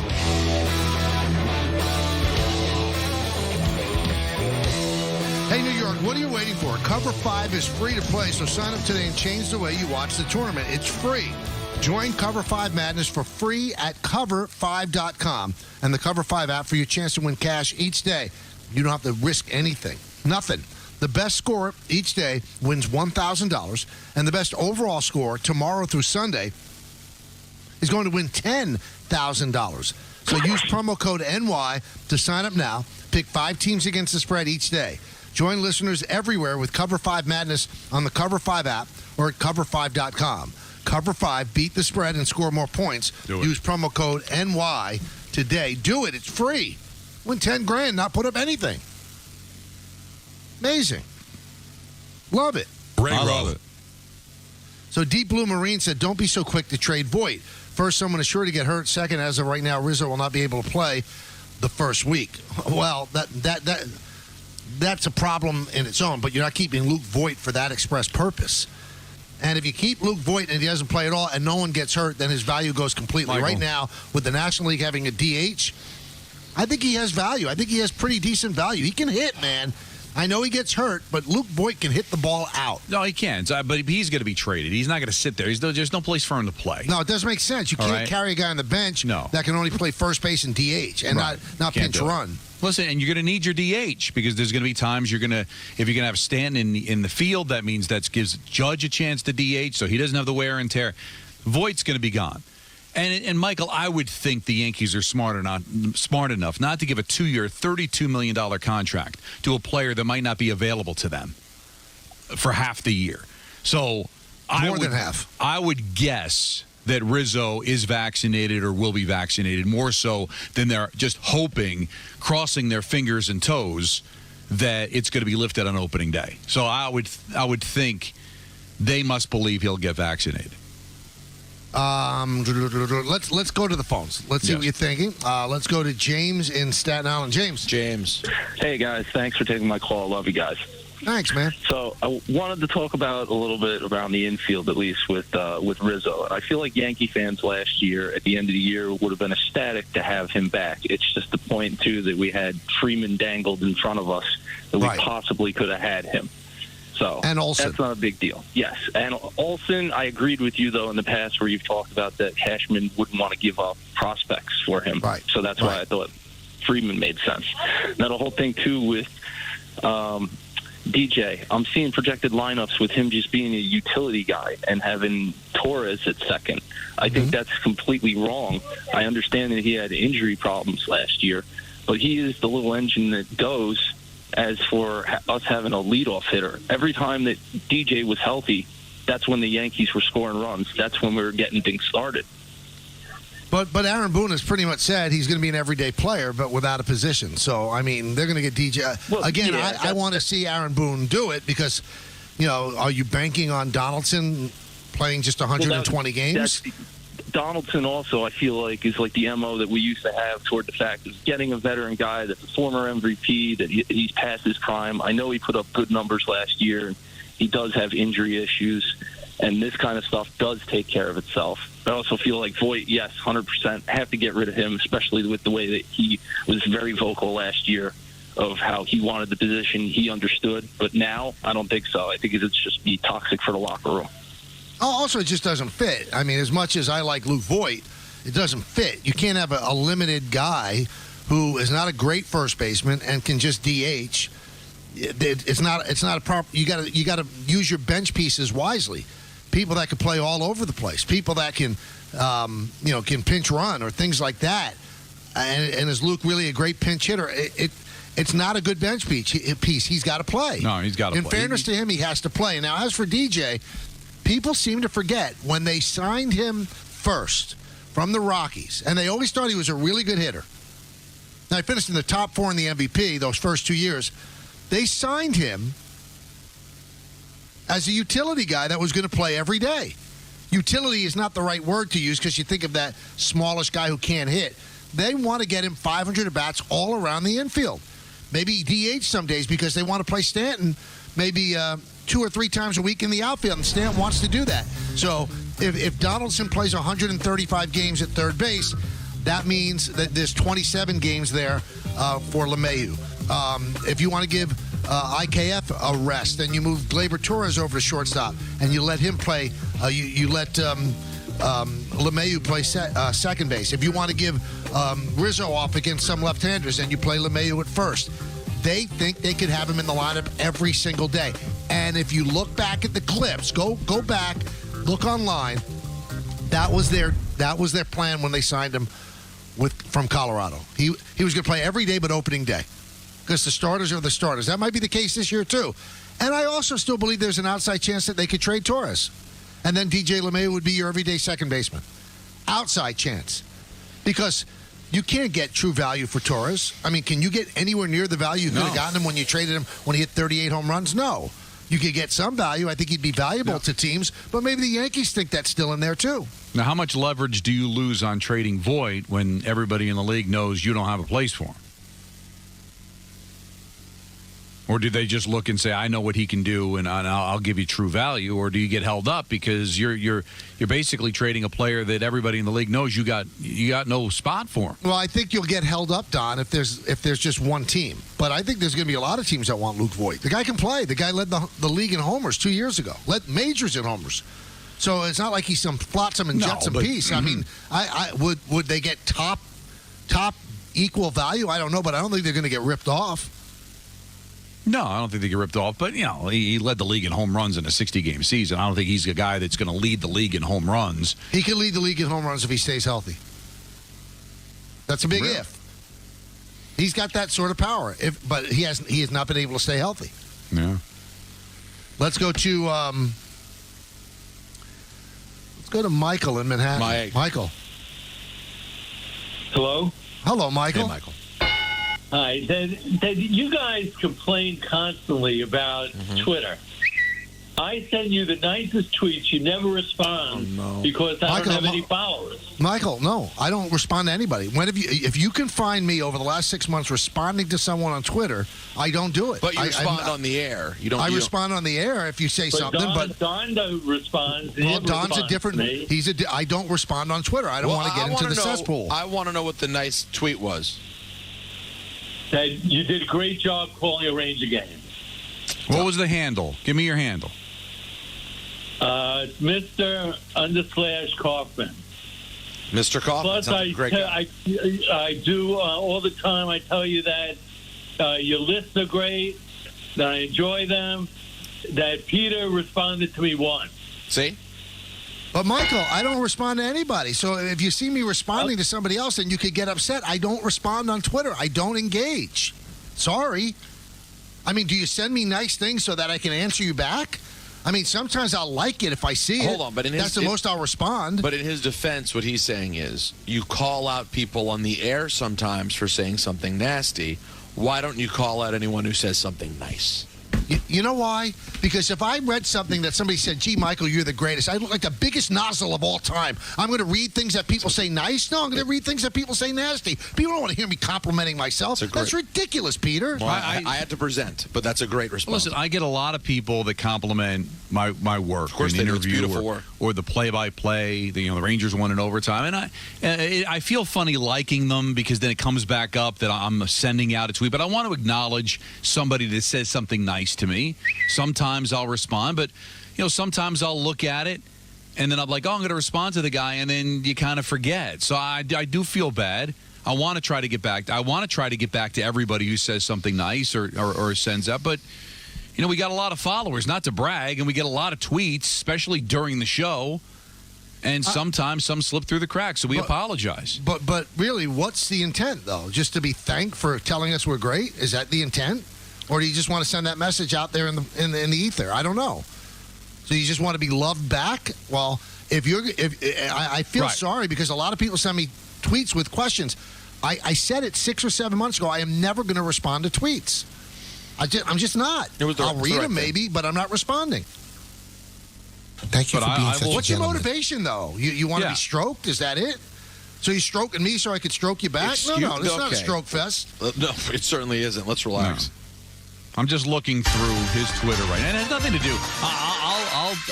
If I've got to say, I don't care if you got one follower. I don't care if you got an egg. If you say something nice, and I do have the time, I'll try to respond. But Michael makes an excellent point. Are you fishing for a compliment? Those classic people that throw you a compliment, not because they really enjoy your work, but the hope is that you'll respond with, oh, I enjoy your work too. You're really good at what you do as well. Right. Are you just, because if you just want to send out like, hey, Don, great job on the call last night, well, then you don't need a response, right? But are you fishing for a thank you or a follow? Well, yesterday, what's the motivation? Yesterday, someone commented, I don't know, Andrew, I don't know if you saw this. They commented last night. I was reading all of the nice comments about the Drop Madness podcast, and someone is like, they basically have to comment like, no Michael or Don, why should I listen to this or something like that. I saw that, yeah. That was a salient point. And I retweeted and said, LOL, okay, don't listen. My thought process being, we stayed after work yesterday to do a bonus show for people who want it. If you don't like what's on it, don't listen to it. I wasn't that mad, but I was just pointing it out. I mean, this guy went off on me afterwards and pointed out that I don't respond to nice things. And I'll just be honest. Yeah, it is a bummer. I like a lot of nice things. I am more motivated, sadly, by nasty things. I wish I was better than that. I'm not. It's just where I am. God's still working on me. I'm sorry. You are not better than that. We'll be back in just a moment right here on Yes at 98.7 ESPN. DraftKings Sportsbook at Foxwoods, the wonder of it all. From kiosks and betting windows to a live ticker and digital odds boards, placing a bet has never been easier. Come join us and grab yourself a front row seat. Download the app to get started. I tried a laxative that's both gentle and fast. Great tasting Dalgalac Soft Chews works naturally with the water in your body in as little as 30 minutes. Puts you comfortably in control. Dalgalac Soft Chews. A Ford built for you, by you. Get yours. Built from the ground up with your choice of colors, wheels, and other available features specifically designed for your Ford. Want a head-up display and escape, 7 GOAT modes in Bronco Sport, or a Ranger with best-in-class gas torque? You got it. And now get an extra $1,000 bonus cash. See your local Ford store for a Ford built for you, by you. Custom build your new Ford truck or SUV and get an extra $1,000 bonus cash. View special lease and financing deals at buyfordnow.com. When you order carryout online from Domino's, you're no longer just a customer. You're a delivery driver. Delivering a delicious order of Domino's to yourself. And we believe every great delivery driver deserves a tip. So we'll tip you $3 to use on your next order. What was that? Domino's tipped me $3. That's not what I meant. Get tipped when you order carryout online. Only at Domino's. Watch new episodes of Brooklyn Nets Magazine every month on Yes, or stream anytime on the Yes app.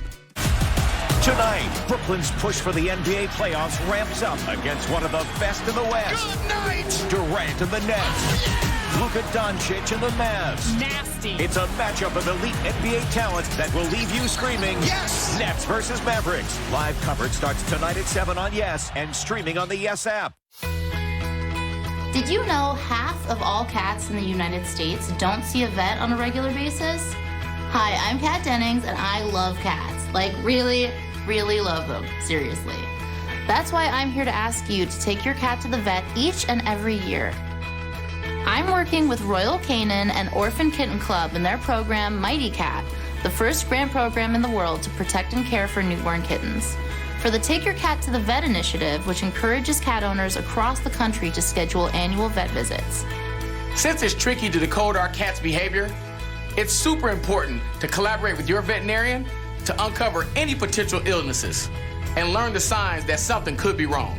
As pet owners, it's our responsibility to make sure cats of all ages have a chance to live a full and happy life by providing the care they need and deserve. Visit orphankittenclub.org/mightycat to learn more. 10 years ago, we started Untuck It out of my apartment, and today we have more than 80 stores worldwide. It's been quite a journey. We didn't just create shirts designed to be worn untucked, we perfected them. With great fabrics and design at the perfect untucked length, so you can look sharp in this new business comfortable world. Just look for our signature sale. Untuck It, 10 years in the making, and we're nowhere close to stopping. Visit untuckit.com or your nearest store today. We started Warby Parker to make glasses more affordable. But then we thought, why can't we do the same thing to contacts? So we did. Shop top contacts brands without the hidden fees, plus get free shipping and save 15% on your first order of contacts at warbyparker.com. When it comes to contacts, Warby Parker offers dozens of brands, including Scout, our very own comfortable, breathable, and affordable daily lens. Learn more about Scout or save 15% on your first order of contacts at warbyparker.com. And New York City wins the first MLS Cup on their first try!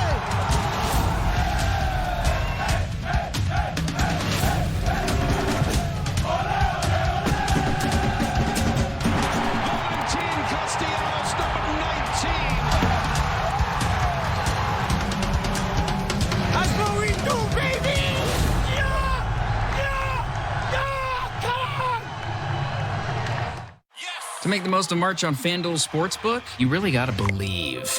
You might believe in live betting or parlays. Feels good, don't it, to believe? And the lead has evaporated. But there comes a point where even the biggest believers stop believing. And that's cool too, because with cash out on FanDuel Sportsbook, you can leave a bet anytime you think it's going south. Like I said, you gotta believe to win in March. Until you don't. Both work. New customers bet $5 and instantly get a $150 site credit bonus guaranteed. Hungry for a binge watch? I'm ready to eat, yes. Feast on the first season of Home Plate New York on the Yes app. Your journey, your story. Pull up a chair and chow down. Manja, manja, manja. With Chef Marcus Samuelson and some of New York's biggest stars. Unity, man, bringing everyone together. This show is all about celebrating New York. Incredible, great diversity in our city. It just reminds me so much of growing up. Stream the entire season of Home Plate New York exclusively on the Yes app. With you on Yes. So great to be back here. Oh yeah, he can do it all. You bet that will do it. Star-studded matchup here on Yes. My goodness, Kevin Durant. Nothing is too tough for KD. Kevin Durant, cold-blooded. The most ridiculous offensive talents that this league has ever seen.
98.7 ESPN Hoops Update brought to you by Superbook Sports. Place your bets at Superbook Sports.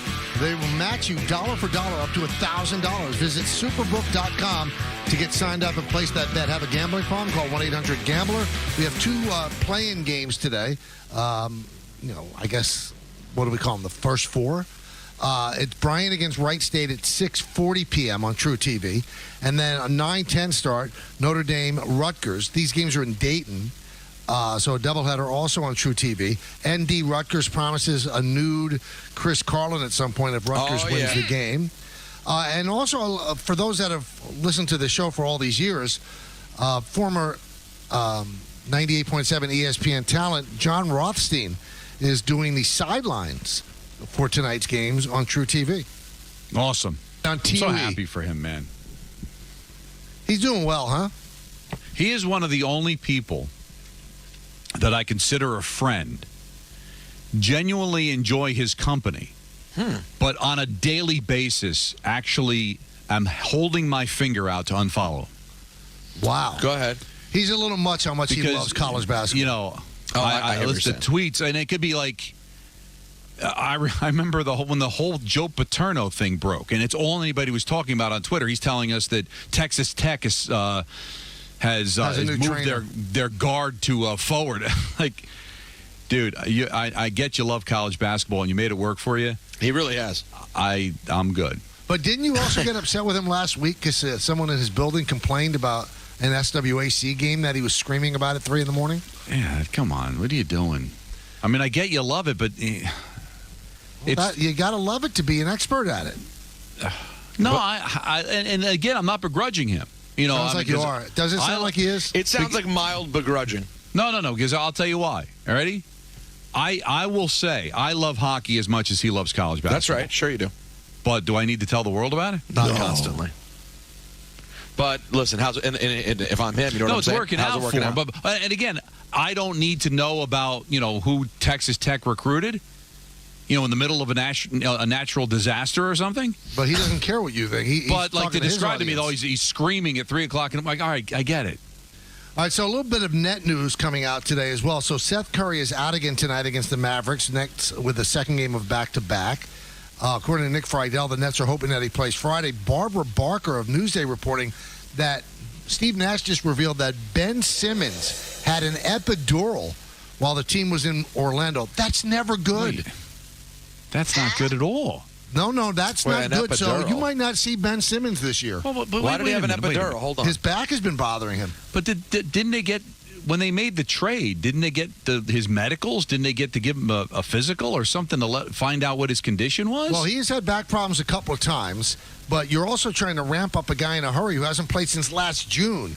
Andrew, he had some back problems with the Sixers, right? Earlier this year, that was one of the reasons that was listed as to why he wasn't playing. Nash said the hope is that it helps him get on the floor sooner. Okay. That's not good. That's not good. And if he doesn't play, boy, does that Harden, the Harden deal getting him from Houston looks terrible. Well, not right away, because he will play at some point. But it looks terrible this year. No, it looks terrible, but it's not like he's a free agent. Now, you could turn around and have him play amazingly next year and they compete for a championship, and then it's wonderful again. Philadelphia's got the pressure on them, I think, this year. They're a high seed to begin with before they even made it. I think they were, correct me if I'm wrong, Andrew, they were the one seed when they made the deal. They weren't that high. But why do they have pressure? The guy wasn't going to play for them. They got the best deal they could possibly get. They got a great player for him. He wasn't playing for them ever. But there's still pressure for it to work. More pressure on the Nets. Because Michael's right. Philly was already really good when they made the deal. They were already playing to, Andrew, you would say they'd already been playing at least to expectations before the deal, no? I would say a little beyond expectations. That's what I would. But they were not the one seed. They were kind of fluctuating between 3, 5, somewhere in there.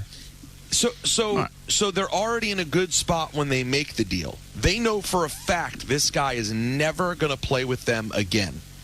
They're able to get one of the best players in the game back, and they lost a couple of good role players. But really, all they lost was a couple of good role players because Simmons was never going to play for them again. Ever. So they got that. He was a nothing for them. So they lose Andre Drummond and Seth Curry, and they get one of the best players in basketball who's now showing up motivated and playing like what you think he can play like. So, man, a lot of people thought Brooklyn got the win. If this turns out to be true, and you don't get to see Simmons this whole year try to contribute to a championship, particularly when they're down Kyrie in Brooklyn, that's an abject failure. But wait a minute. But both teams were in a situation where they had to make a deal. Like the Nets, Harden was demanded to get the deal. They had to make the deal, and then the Sixers had to make their deal. So they both did what they had to do. So now it's, all right, where are you? All right, the Nets are way down at the bottom of the conference in the playoffs trying to fight up. Sixers were at the top. Now they add one of the best players. And if Simmons doesn't play, yeah, it's a disaster for the Nets. But if the Sixers don't win with Harden, and then Harden pulls like, I want to get out of Philadelphia again, man, there's pressure on both. But you made the case there's more pressure on Philly because I think they're in better shape with a healthy Harden to win the championship. But I disagree with you because they weren't winning a championship with Ben Simmons sitting on the bench and never playing for them. So they recovered nicely, and I give them credit. They waited and waited and waited and got a great player back. Now, the Nets could have told James Harden, you're staying here, and you could opt out at the end of the year, but you're staying here and you're playing, and the Nets would have been in better shape than having an injured Ben Simmons not be able to play. But again, you're judging it all. Why are we judging it all on this year? Even if Simmons doesn't play, he will eventually play. And if you get the mandates lifted, you go into next year with a healthy KD, Kyrie able to play every game, and maybe a healthy Simmons. You don't think that that's part of the deal as well? And then who knows what Harden does at the end of this year? Right? He didn't sign the extension. Also, you know what? I don't like this argument, Don. I don't think they're in an apples-to-apples situation because, frankly, I think the Harden situation was a lot more manageable than Simmons. Yeah, but you don't know what he was going to end up doing if he didn't get traded. What did he get, like 1 point in the last game he played? Yeah, I feel like they're – listen, we know that the Simmons thing was completely over and done. He showed it. He actually showed it. He didn't play for 50 games. He just sat there. I think in the case of Harden, they could have gotten him back to the drawing board and had a conversation. But then again, none of us actually really know what was happening with that team internally. Yeah. Now, Anthony Greek reminds me, I don't know why this is so important to Anthony. He's the producer on the Yes side. He reminds me that Iona is at the Swamp tonight taking on Florida at 9 p.m. on ESPN2 in the NIT. That's an NIT vehicle. Yeah. Now, were you surprised? And Rick Pitino is one of the few coaches that's still wearing suits and ties. Were you surprised St. John's didn't at least get into the NIT? Yes, I was. Maybe they were ticked off because they turned them down last year. They didn't want to be in the NIT. This year they wanted to host, and the NIT said, no. You're not even playing, okay? Okay? How's E&M coming, Peter? Oh, it's a beaut. Is it really good? And it's cherry. What does that mean? Oh, come on. What is really? It's like a 1986 Camaro. Oh, really? Oh, yeah. Interesting. You never heard that before, Michael? But not in that context. I've heard that word used. Listen, You've never It's an odd way to describe it, but you know what? I walk away knowing how he feels about it. Exactly. And you're ready. Okay, let's wait to see if he's overselling. That's next, right here on Yes and 98.7 ESPN.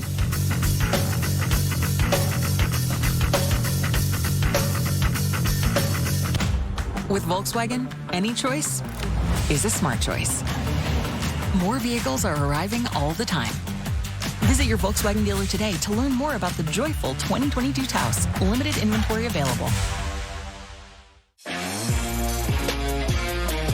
DraftKings Sportsbook at Foxwoods, the wonder of it all. Here you really can have it all. From self-service kiosks and betting windows to a live sports ticker and digital odds boards, placing a bet has never been easier. And with a 50 by 30 foot LED screen and over 200 tables to eat, drink, and enjoy, we're bringing the game to you.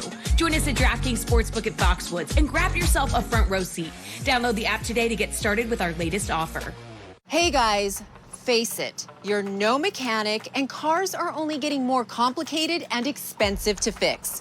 If you'd have called CarShield, you wouldn't be staring at your engine for an hour. If your car's out of warranty, one call to CarShield could save you thousands on car repairs. No joke. CarShield's administrators have saved drivers over $1 billion in car repairs. I'm telling you, you gotta call CarShield. The best defense against getting hit by expensive repair bills. Don't get stuck with an expensive repair bill. Call CarShield and save now.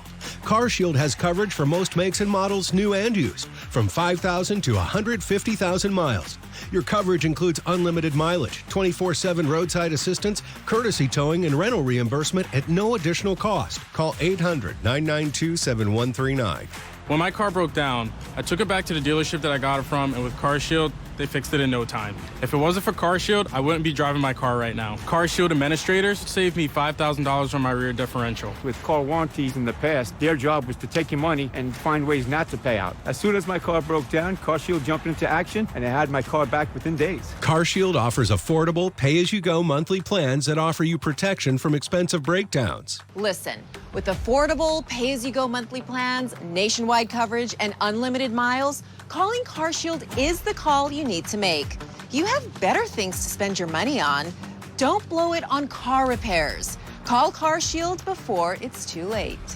I definitely recommend you guys give CarShield a call. If you're sitting at home and you do have a used vehicle and then you go down the road and you know how expensive repairs are, without them, you're going to be coming out of pocket. Get protection now against expensive auto repair bills. Call CarShield for a free protection plan quote. Once your car breaks down, it's too late. Call 800-992-7139. 800-992-7139. 800-992-7139. The game is connection, opportunity, where we find confidence and community. But not everyone gets the same shot. And we should all have the right to experience the gift of the game. Come on, first aid. Yeah, let's go! On a trip. Book with Priceline. You save more so you can woo more. Woo. Yeah, feel the savings. Priceline. Every trip is a big deal. It's March, and you know what that means. College basketball, baby. This year, don't wait until the whole bracket plays out for your payout. With DraftKings Sportsbook, you can win cash on any game. New customers can bet $5 on any team to win and get $200 if they move on. Doesn't matter if it's #1 seed or a double-digit seed. If they win, you win. Download the DraftKings Sportsbook app. Sign up with the promo code. Bet $5 to win $200 on any college hoops team and make it rain. I'm Patty Mills. Thunder from down under. Patty Cakes is baking. Patty Melt stays hot. Patty Mills, good day, mate. With Volkswagen, any choice is a smart choice. More vehicles are arriving all the time. Visit your Volkswagen dealer today to learn more about the versatile 2022 Tiguan. Limited inventory available. For every sport, there's a business behind the sport. The total of that plus operation was $100,000 a day. Forbes Sports Money goes inside the numbers. I took the deal in equity to explore the financial side of the game. It's been very successful for us. Forbes Sports Money. New episodes every month right here on Yes.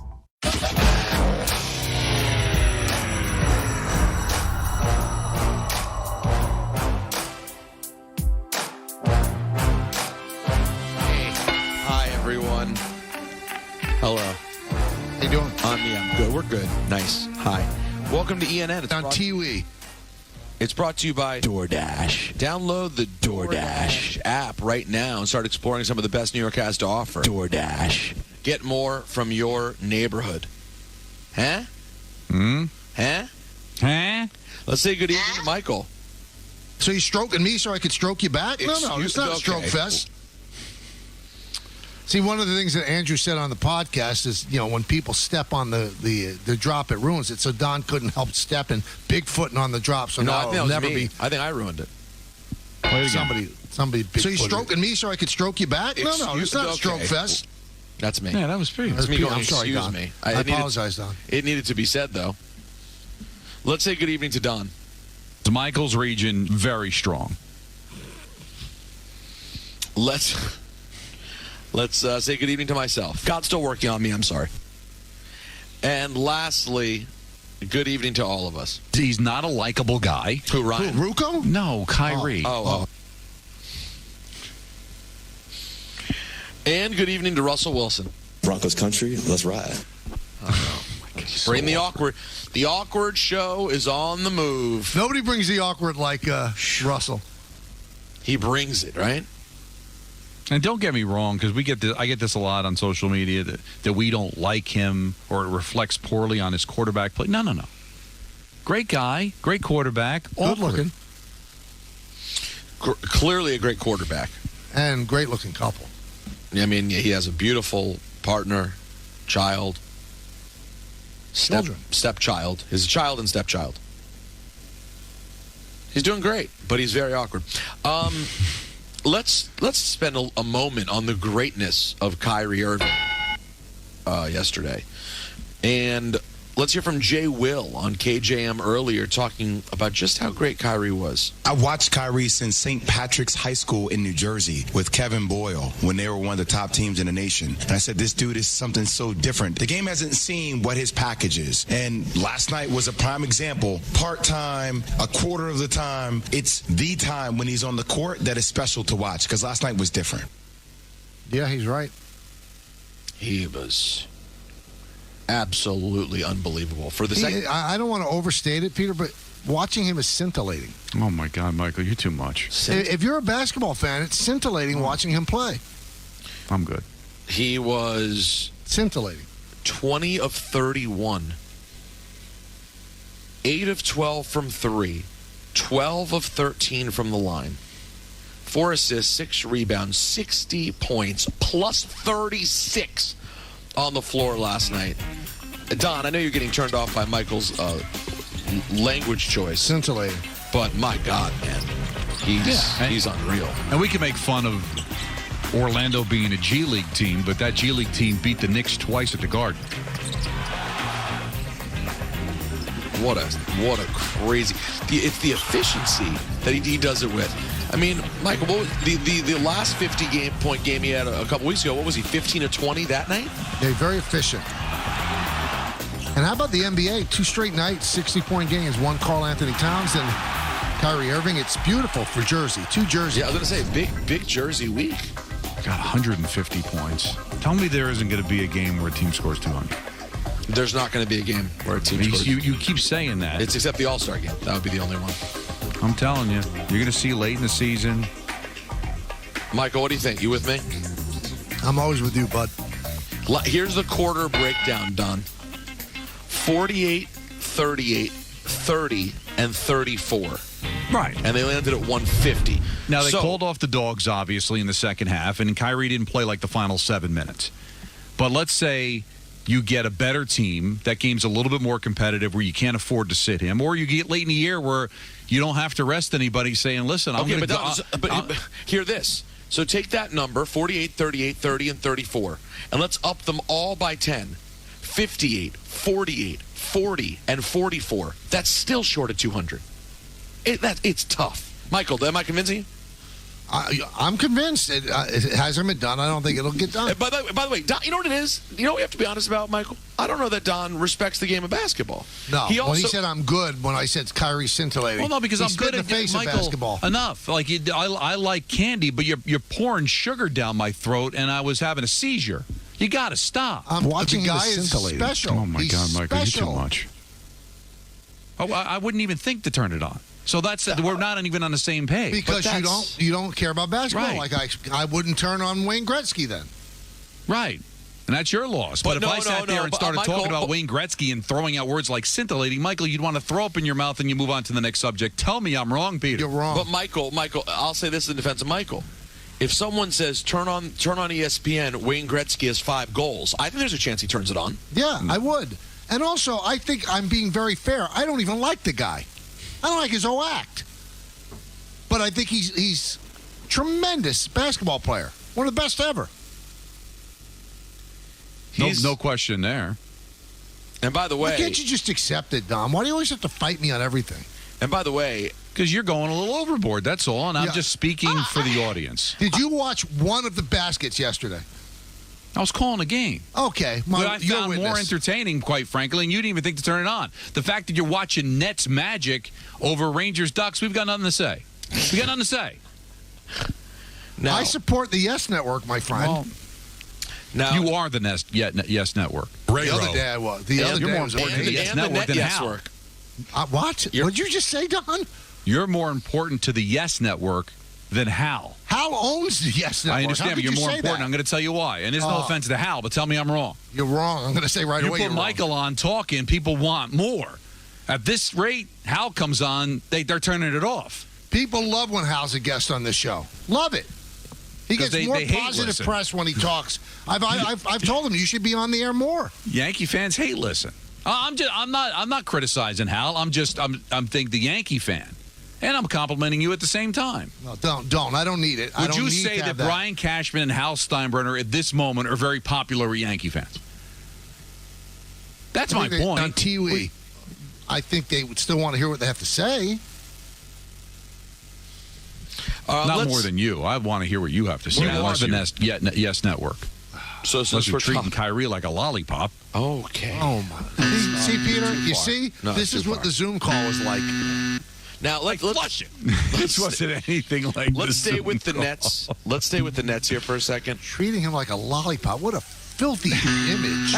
Ramona Shelburne reporting. Brooklyn Nets All-Star Ben Simmons has remained sidelined with an irritation of the L4 disc of the lower spine, and hope remains he can return for a, quote, couple of regular season games prior to the playoffs. That's good news. Story soon. Why can't we spin that as good news? They're not really going anywhere. They can't get out of the play-in, right, Michael?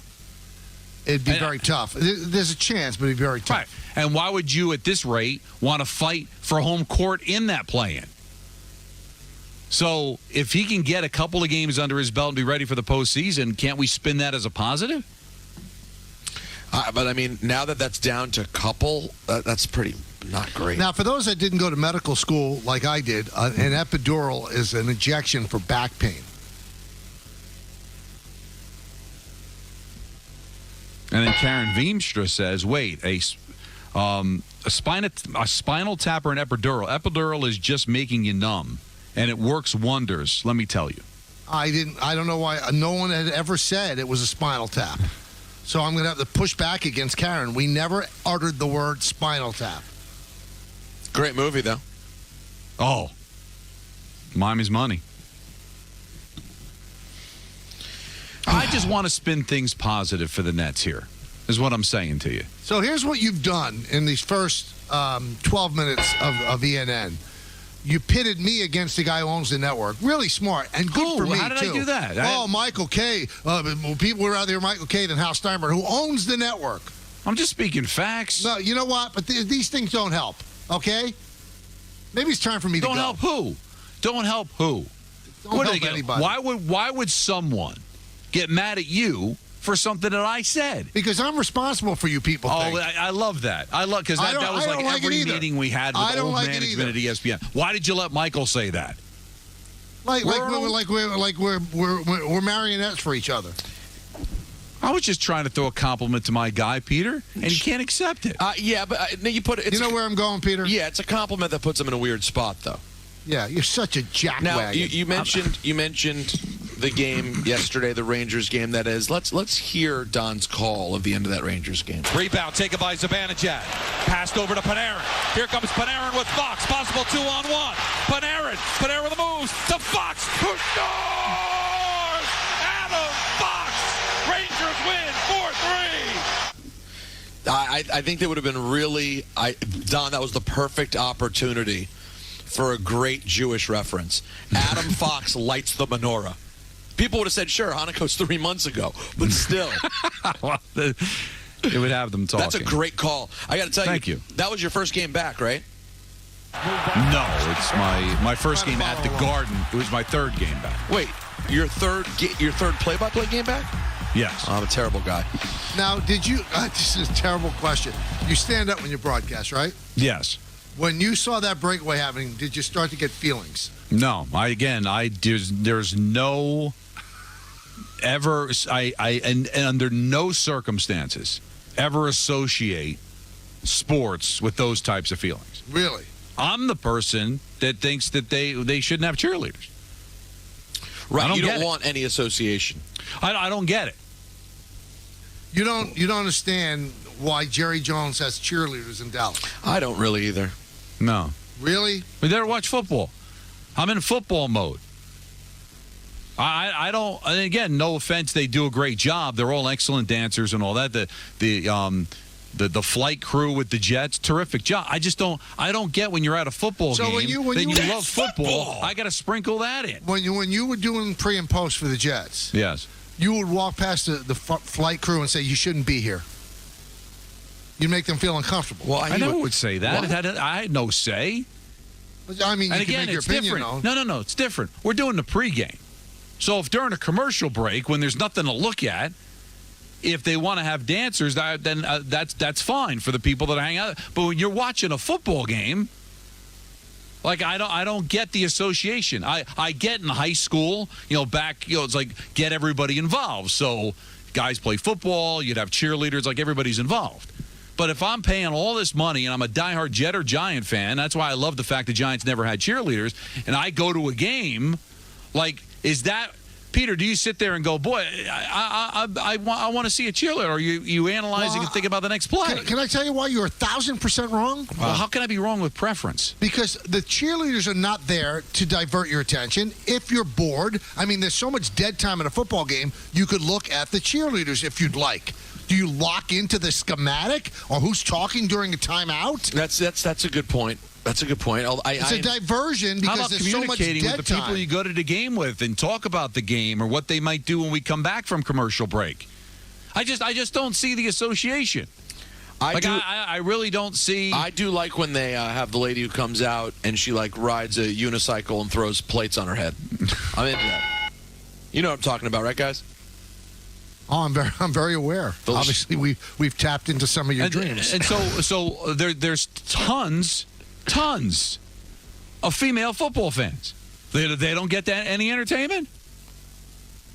Well, I mean, they could be entertained by dancing, too. It's dancing. It's not a strip show. Right. It's not a chip. You're throwing dollar bills. You're not making it rain. What's wrong with you? I'm sorry. What we're enjoying, what's distracting us, what's killing the time before the next play, is the dancing. That's right. Oh, okay. Well, then I completely take it all back. I'm sorry. I completely misread the situation, and I didn't realize that it was guys and dolls. Guys, this is an important moment. I'd like to say this 98.7 ESPN Hoops update is brought to you by Superbook Sports. Place your bets at Superbook Sports, where they will match you dollar for dollar up to $1,000. Visit superbook.com to get signed up and place the bet. Have a gambling problem? Call 1-800-GAMBLER. And for this Hoops update, we can tell... See, it's unreal. All the things that I've done to make you feel uncomfortable today, which was all done for you, by the way. That was worse than anything I've done today. Anything. Not even close. If I fumble on any word, he makes a comment, sends a text. Bothers me, and when I want to show you're not perfect. All right, well... You're not John Cameron Swayze. Rutgers is playing tonight. Chris Carlin will be in the nude. So there is. And you know why it makes sense? You can't spell nude without ND. That's right.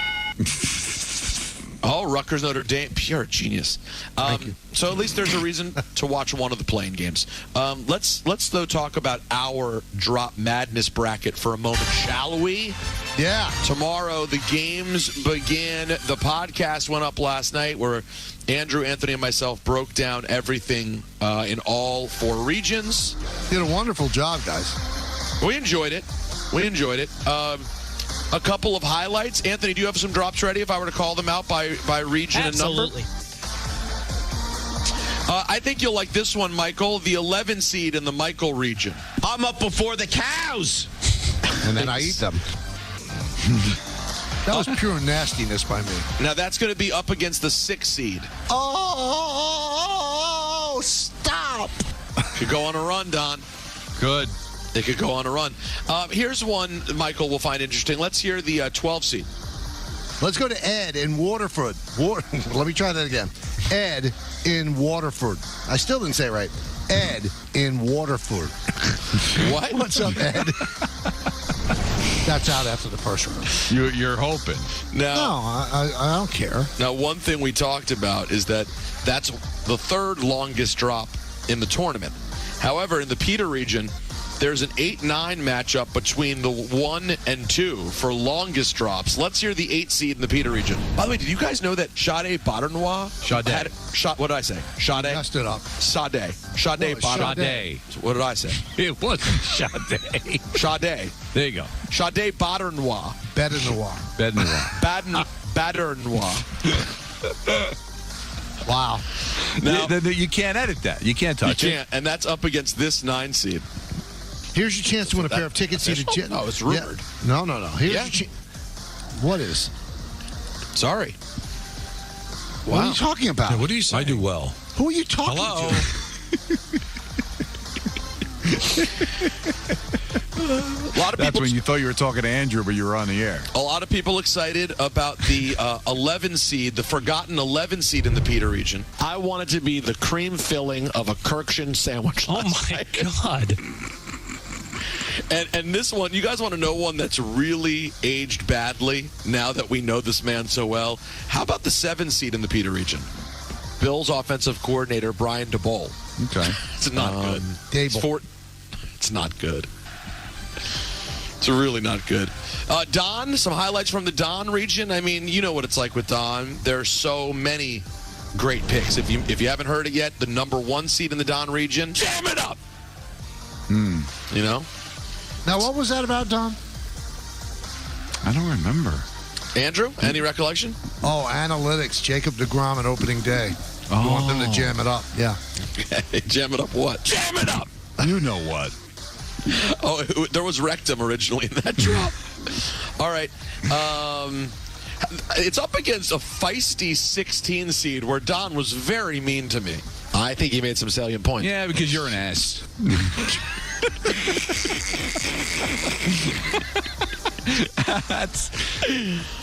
You know what? I'm making a prediction that's going to be have a run. Yeah, that's going to be a really close 1-16. No, you're crazy. That. You're crazy, Don. No, he's because crazy. The other one's just screaming. That one is brilliant. But people, let's be honest. Even though the scream doesn't win every year, it's hard to beat a scream like jam it up. I get it, and I'm not saying that the 16 will win. I'm just saying that if you're on CBS, they have no intention of going to that game. But all of a sudden, with 5 minutes to go, tied at 68, they go, going to that game. Hold on a second. But in the end, Jam It Up wins 82-68. It's a 14-point win. I think you're wrong. I think CBS would go to You're an Ass. They have to. Let's hear the Don 5 seed. All right, how about that? Just an absolute maniac. I believe the 6 seed could have a hell of a run. I'll tell you why. I realized that this drop to me is so Chris Farley making fun of David Spade. It's Don in his most Farley form. Let's hear the 6 seed. Please, dear God in heaven, like me for 5 seconds.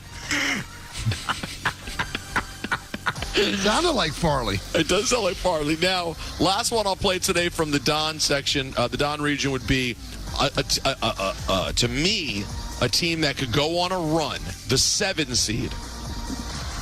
Not today, brother! Telling you. The Jimmy Snuka Don could go on a run. Now, a couple from the Nether region. I know one man's very excited today, and his name is Mark Ballard, who gets the 9 seed. There we go. He's going to have a tough matchup, though, up against Andrew. I got to give a closer look to Peter's region. I'll tell you what, the Ballard drop. Yeah. That doesn't even make true TV. They're just going to stream that game. Now, the number 1 seed in the Nether region, we called it, I think, basically as soon as it happened, Michael called it. Here's the 1 seed. Andrew, who would you say is the best Brazilian available I could find in the Euros? Brazil is a South American country, so they're not playing in the Euros. Oh, that's such a great drop and the height of stupidity. The 12 seed's amazing, guys, because I don't remember it that well. There's been a lot of bear barking over the years, but Andrew pointed this out on the podcast. It's rare that I lose to Bear, and in this moment, Don, Bear literally is just louder than me, and I give up. Well, or, you know what? Forget it. Go too soon. Who's that going against? Bear barking is going to have a matchup as the 12 seed against Andrew Gunling's Dave Rothenberg impression. Do I look good in this suit, huh? I mean, come on. How good do I look in this suit? Wow. Now, you know it was a big one when you think about show relevancy and something that was played a lot? How about the 13 seed in the nether region? Summer of K. Big one. But hands full with the 4 seed. What's Thanksgiving like at the Carlin house? Disappointing. Of course, I mentioned this earlier. A very, very dangerous 3 seed in the nether region. You're a big boxing guy, right? I hate boxing. Well, this is the Elder region. Now, by the way, Michael, I figured out that drop. I think that just because Harry's old, Don stereotyped him as liking boxing. That's exactly what happened. Exactly. You think he has a Jake LaMotta poster on his wall? Right, a fedora when he watches the fights. He thinks he's Burke Sugar. He believes Demelfi. But in the Elder region, Harry will be up against the 14 seed.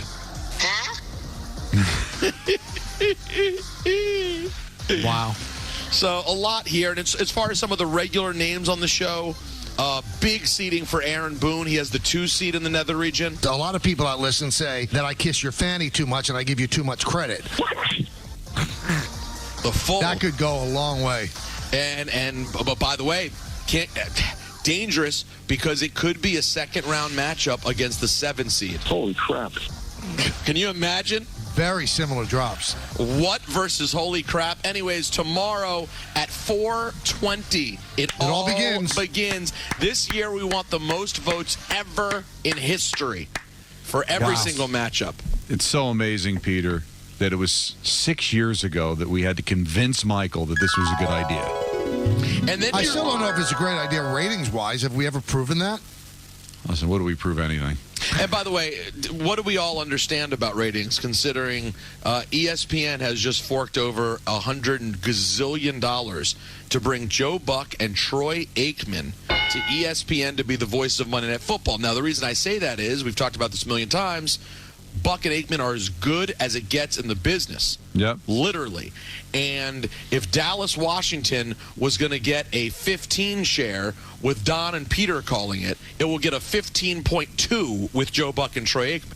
That being said, I'm very excited that the best football team in the business is joining us at ESPN. Yes, that's the main thing. And until when does because they'll give the Monday Night Football better matchups. At least that's all. Every matchup they hope is great. When are they going to start flexing the Monday? I don't know if they're going to flex, but they're supposedly going to get better matchups. Which means of all the networks, right? Because you can flex to 425 on CBS and Fox. So you're always going to get great matchups. You got more games to choose from. And then the Sunday night game is always terrific because they can flex, especially late in the season. But there is a better chance, even if they do the work, Michael, that the Monday night matchups have the best chance of having some lame ones.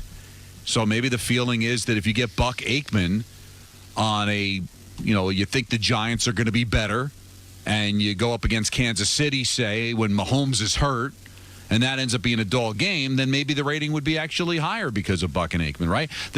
Didn't Buck and Aikman make those Jacksonville, Tennessee Thursday night games better to watch? Yeah, you hear their voice, and it's more important. Now, I've got a good conundrum for you. Here we go. If you're Al Michaels, and supposedly he's being offered a tremendous amount, supposedly, as Andrew Marchand reporting, they're on the 1-yard line for Amazon. If you're Al Michaels, would you take less money and go to Fox and do the World Series? Come on, Daddy. He's in the Baseball Hall of Fame, by the way. I know, but he hasn't done baseball, Michael. So? In 30 years. No, I think he's done games. I think he did some games for MLB Network. Yeah, but again, at this stage, remember, he didn't even want to do a full 16-game schedule for Sunday night, if you remember. Well, he's doing 16 games for Amazon. Right, but does he want to do a best-of-7 series, crisscrossing the country, doing playoff games? So let's say if it's you're going to have one of the league championship series. So wouldn't it be neat to have? I'm just saying. Oh no, to have Al Michaels call the World Series again. That would be great. I mean, I think very underrated team because we talk so much about Al Michaels and with Collinsworth and with Madden. I mean, him and Tim McCarver were great.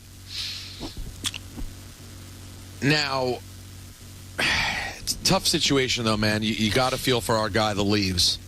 Yeah, I sent him a text today. Yeah. Steve Levy, of course. And we had a great team over there. And they're still going to do games. I think there's 5 other games that will be done. It will be done by Riddick and Levy. Okay. And just those two? They're not going to replace No, I don't think they're going to replace Greasy. No. I mean, they're thinking about hiring Peter. I would love that. Because I enjoy Steve and Riddick's work. And Steve is great at everything he does. He's back into the hockey, which I know he loves, and it's a tough spot, but it's not like you got replaced by Laurel and Hardy. No, I think that's the thing that makes you feel a little bit better. By the way, John Heyman reporting Chris Bryant has signed with the Rockies. The Rockies make no sense to me. I don't get it. I mean, okay, let's trade Nolan Arenado. Let's not re-sign Trevor Story. Oh, yeah, let's bring in Chris Bryant. Now, for Chris Bryant, it's smart. He might hit 50 home runs there, Don. Yeah, but he's stuck there for the next 7 years. Is it a 7-year deal? That's what Heyman's reporting. Wow.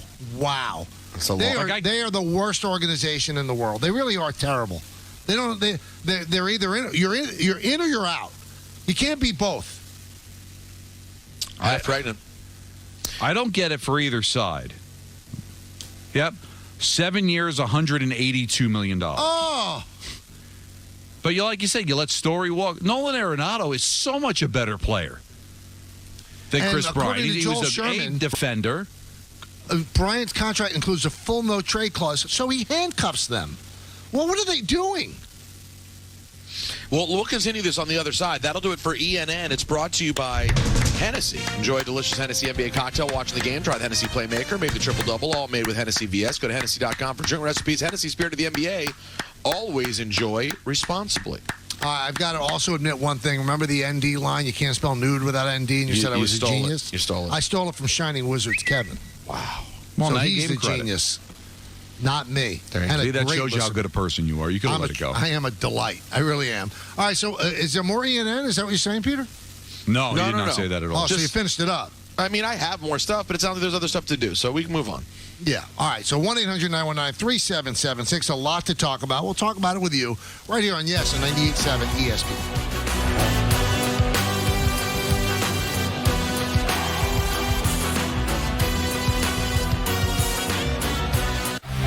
The Michael Kay Show on Yes is presented by Untuck It.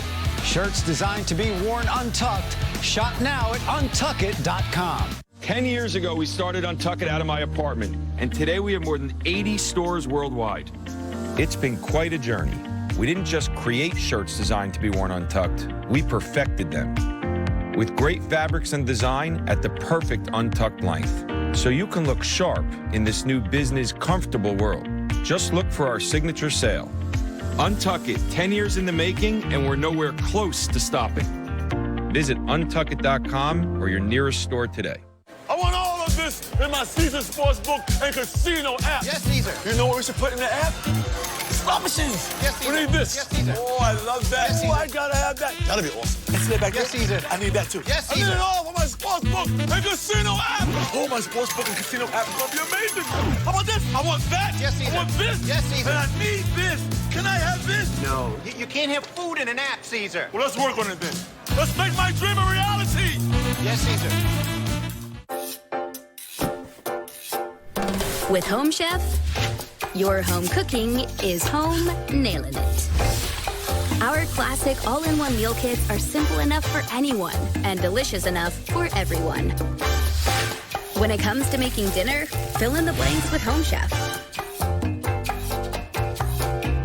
Delicious, meet simple.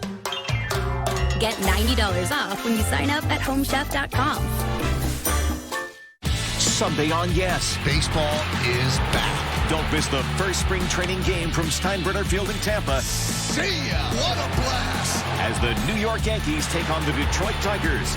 Live coverage presented by Montefiore. Begins Sunday at 1 on Yes and streaming on the Yes app. This should be fun. I found hope in the midst of an overwhelming situation. I let go of trying to control things that I had no control over. And that helped me find peace of mind. Alcoholism is a disease that can affect any family. Everyone suffers. But there is help and hope at Al-Anon Family Groups. I was constantly stressed and worried. Now, I approach each day with joy and gratitude. In Al-Anon, families and friends of alcoholics find new ways to heal from the effects of a loved one's drinking. Al-Anon gave me my life back. I'm a better father and husband. Are you in an overwhelming situation because of someone else's drinking? Al-Anon and Alateen can help. Local and virtual meetings are available. Maybe one could work for you. For information, call 1-866-200-0033 or visit alanon.org/hope. Tired of food storage containers that clutter up your fridge and cabinets? Fed up with cling wrap and foil that doesn't keep your food fresh? Well, now you can go ahead and forget about it. George and Mary Beth here with another incredible invention. Skinny Stacks, the all-new tray storage system that keeps your food fresher longer. So you simply put your food in the tray and snap, it's closed. Then set the freshness tracker. Now, stale, dried-up food is a thing of the past. And freezer burn? Forget about it. Look, ordinary containers, foil, or cling wrap allows air to get inside and spoil your food. But the unique silicone cover on the Skinny Stacks stretches to fit over your food, pushing air out and locking in freshness with an airtight seal. You can really see the difference. This super stretchy silicone lid stretches to fit virtually any kind of food, like these avocados. And this thick-cut watermelon. And how about this huge grapefruit? How about this entire chicken? And the stackable design lets you neatly store just about anything. Take your fridge from this to this. Use Skinny Stacks to take your snacks and foods to parties. Just remove the lid and serve from the tray.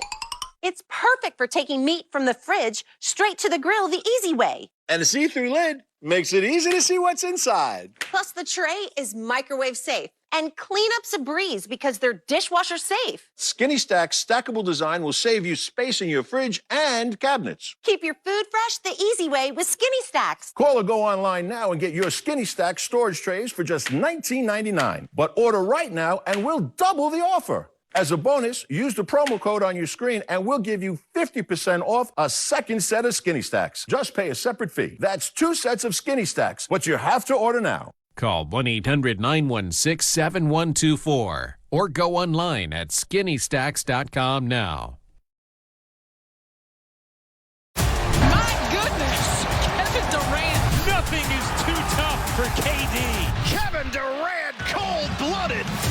The most ridiculous offensive talents that this league has ever seen.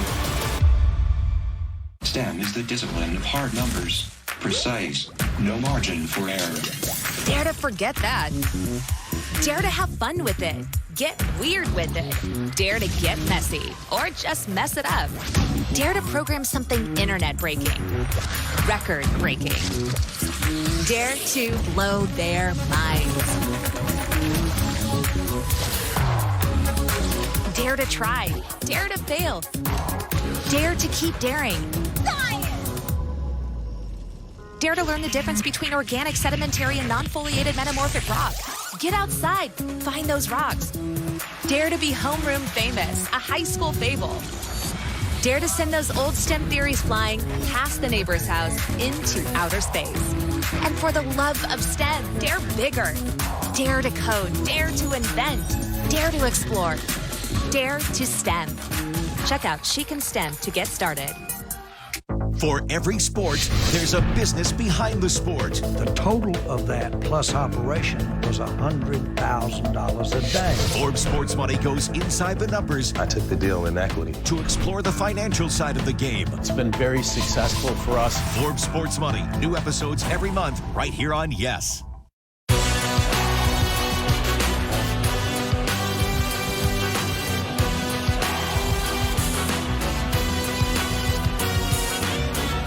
I'm sitting here, I'm trying to make sense of what the Rockies did. Yeah. The Rockies are not going to do anything in the National League West. And everything they've done over the last couple of years shows they're not going to do anything. They got the Giants, the Dodgers, and the Padres in their division. They're not going to do anything. Why would you spend $26 million a year and give the guy a full no-trade clause? Now, I don't blame Bryant.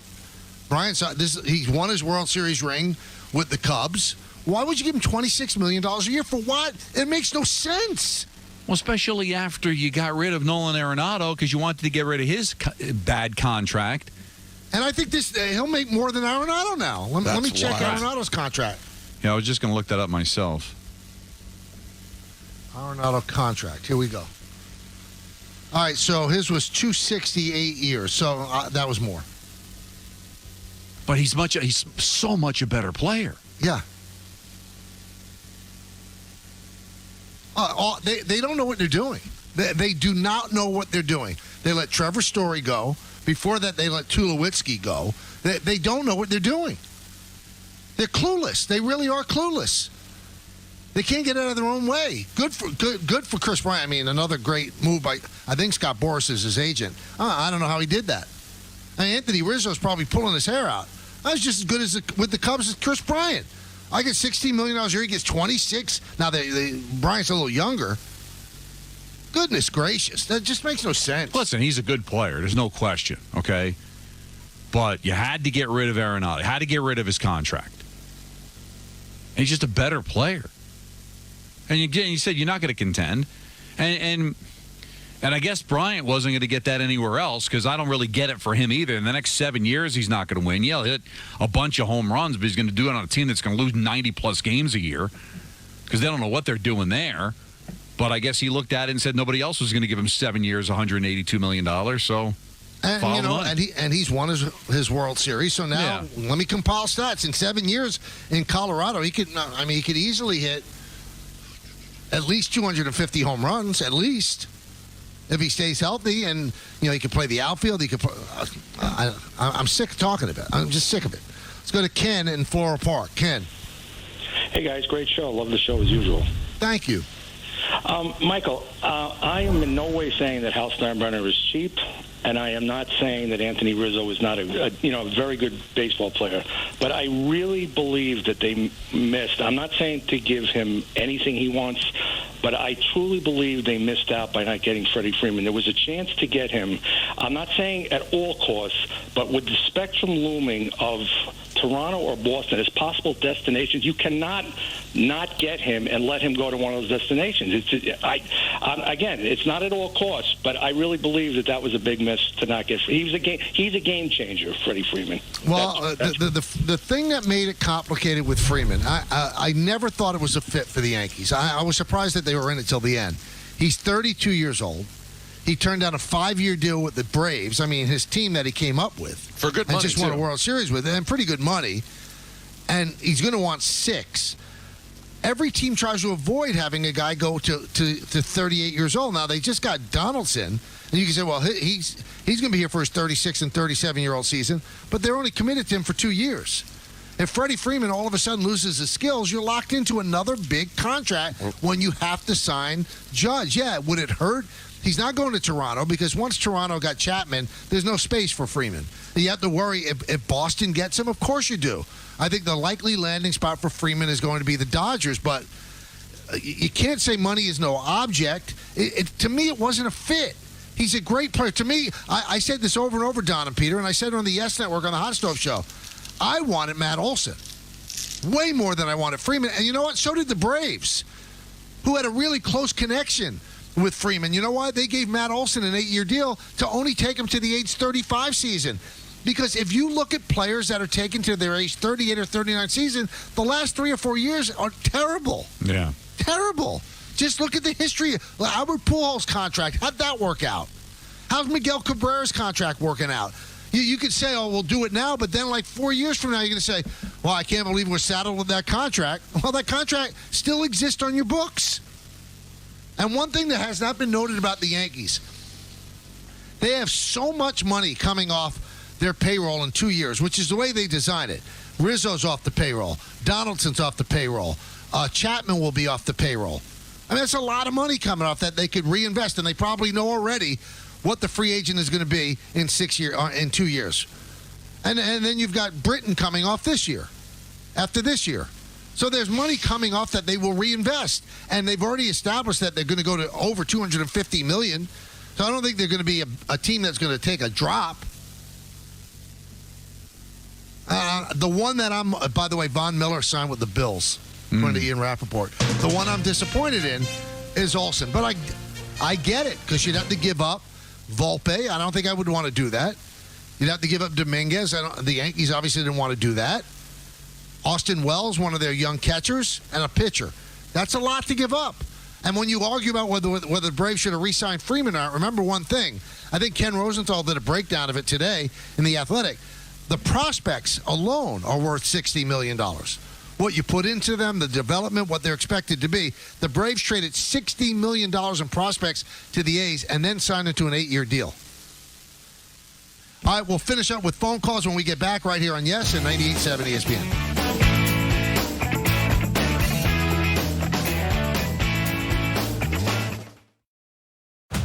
With Volkswagen, any choice is a smart choice. More vehicles are arriving all the time. Visit your Volkswagen dealer today to learn more about the joyful 2022 Taos. Limited inventory available. DraftKings Sportsbook at Foxwoods, the wonder of it all. Here you really can have it all. From self-service kiosks and betting windows to a live sports ticker and digital odds boards, placing a bet has never been easier. And with a 50 by 30-foot LED screen and over 200 tables to eat, drink, and enjoy, we're bringing the game to you. Join us at DraftKings Sportsbook at Foxwoods and grab yourself a front row seat. Download the app today to get started with our latest offer. Meditation, a sense of calm that comes from being transported to your umami place.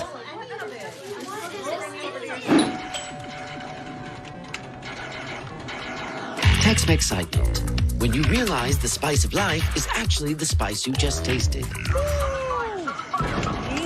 On time, lowest price, or we'll make it right.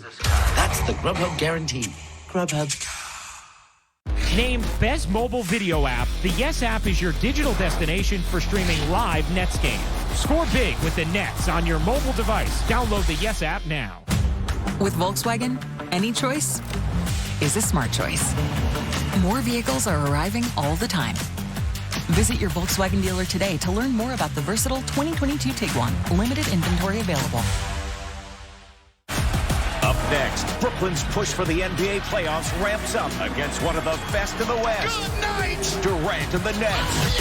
Luka Doncic and the Mavs. Nasty. It's a matchup of elite NBA talent that will leave you screaming, Yes! Nets versus Mavericks. Live coverage starts next on Yes and streaming on the Yes app.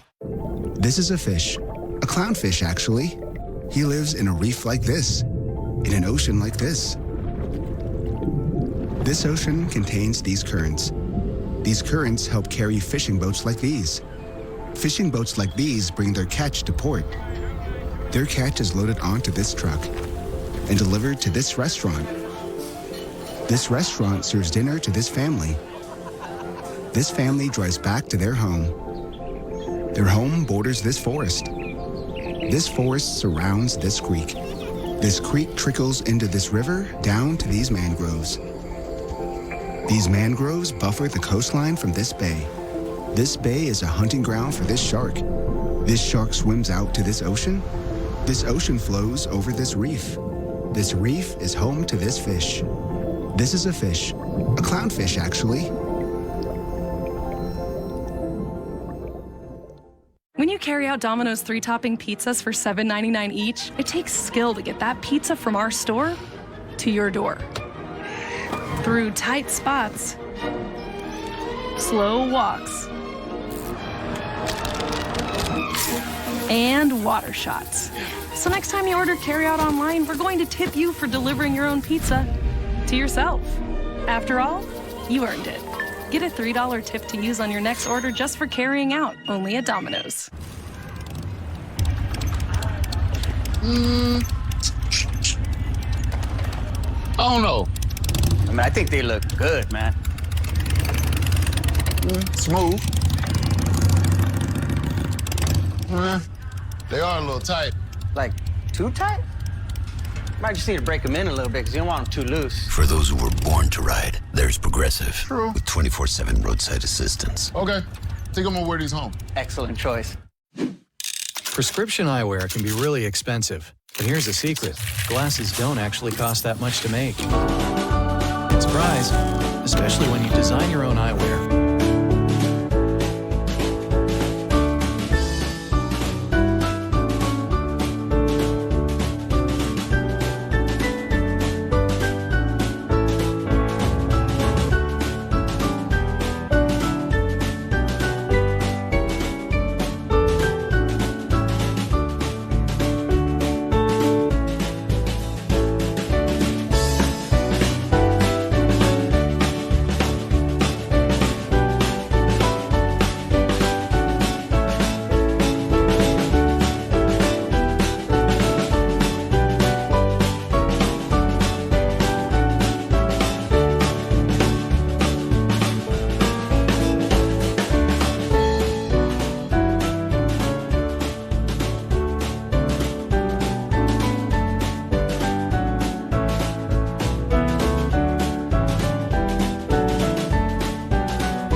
So I got a couple of net numbers here before we get to your phone calls. All right, last night's game was the third most watched game of the current season.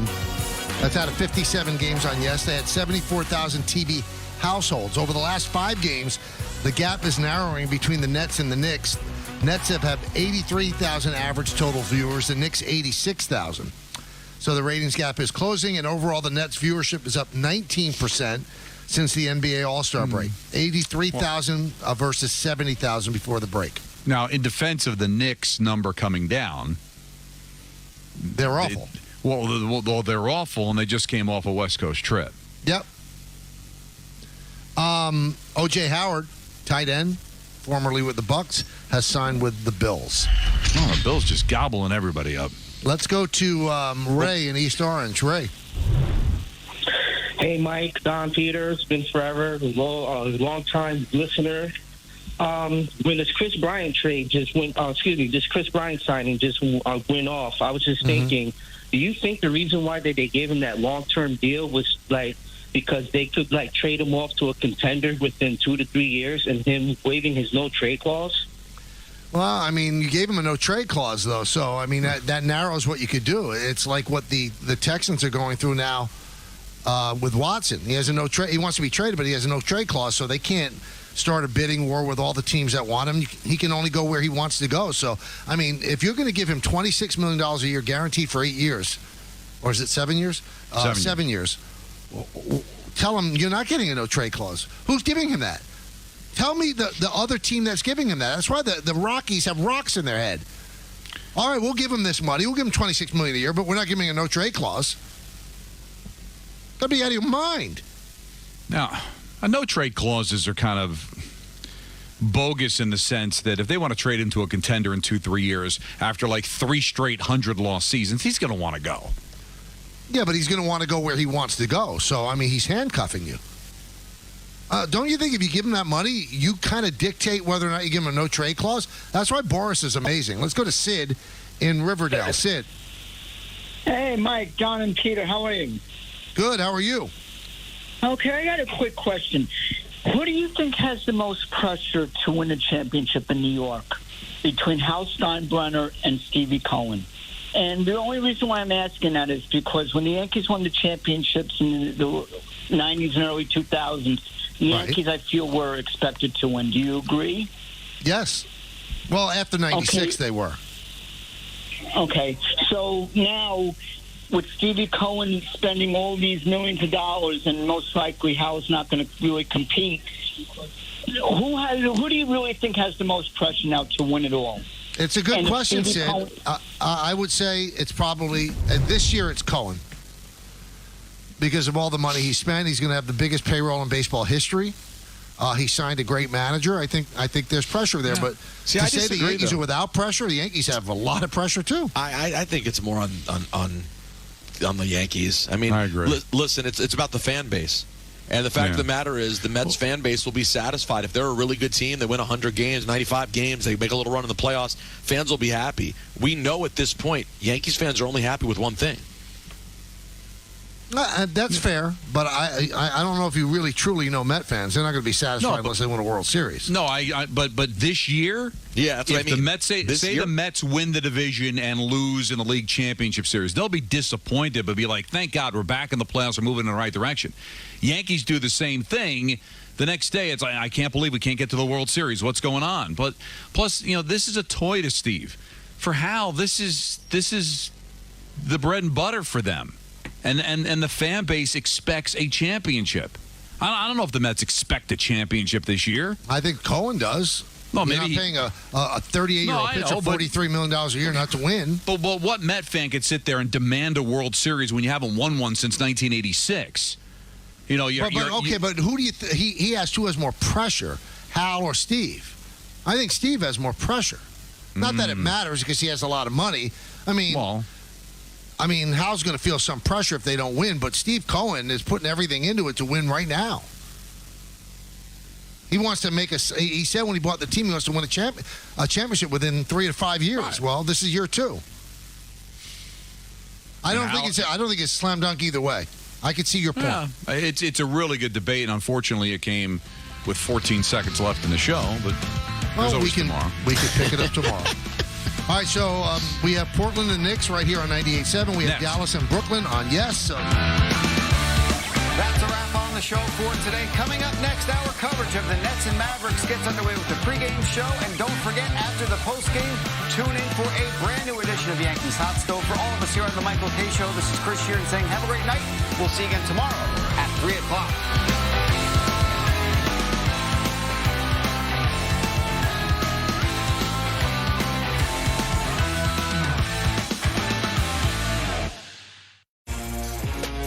DraftKings Sportsbook at Foxwoods, the wonder of it all. From kiosks and betting windows to a live ticker and digital odds boards, placing a bet has never been easier. Come join us and grab yourself a front row seat. Download the app to get started.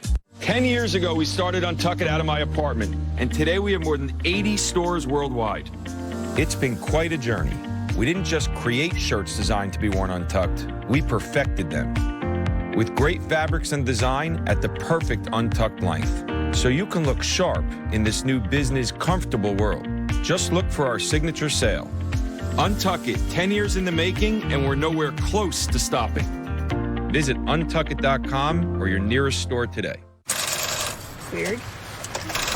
Come on. Great. You for real? So maybe just a cable? We can help you. Welcome to America's #1 battery destination. AutoZone, your battery solution. Pike's Peak, named after Zebulon Pike, who never made it to the top.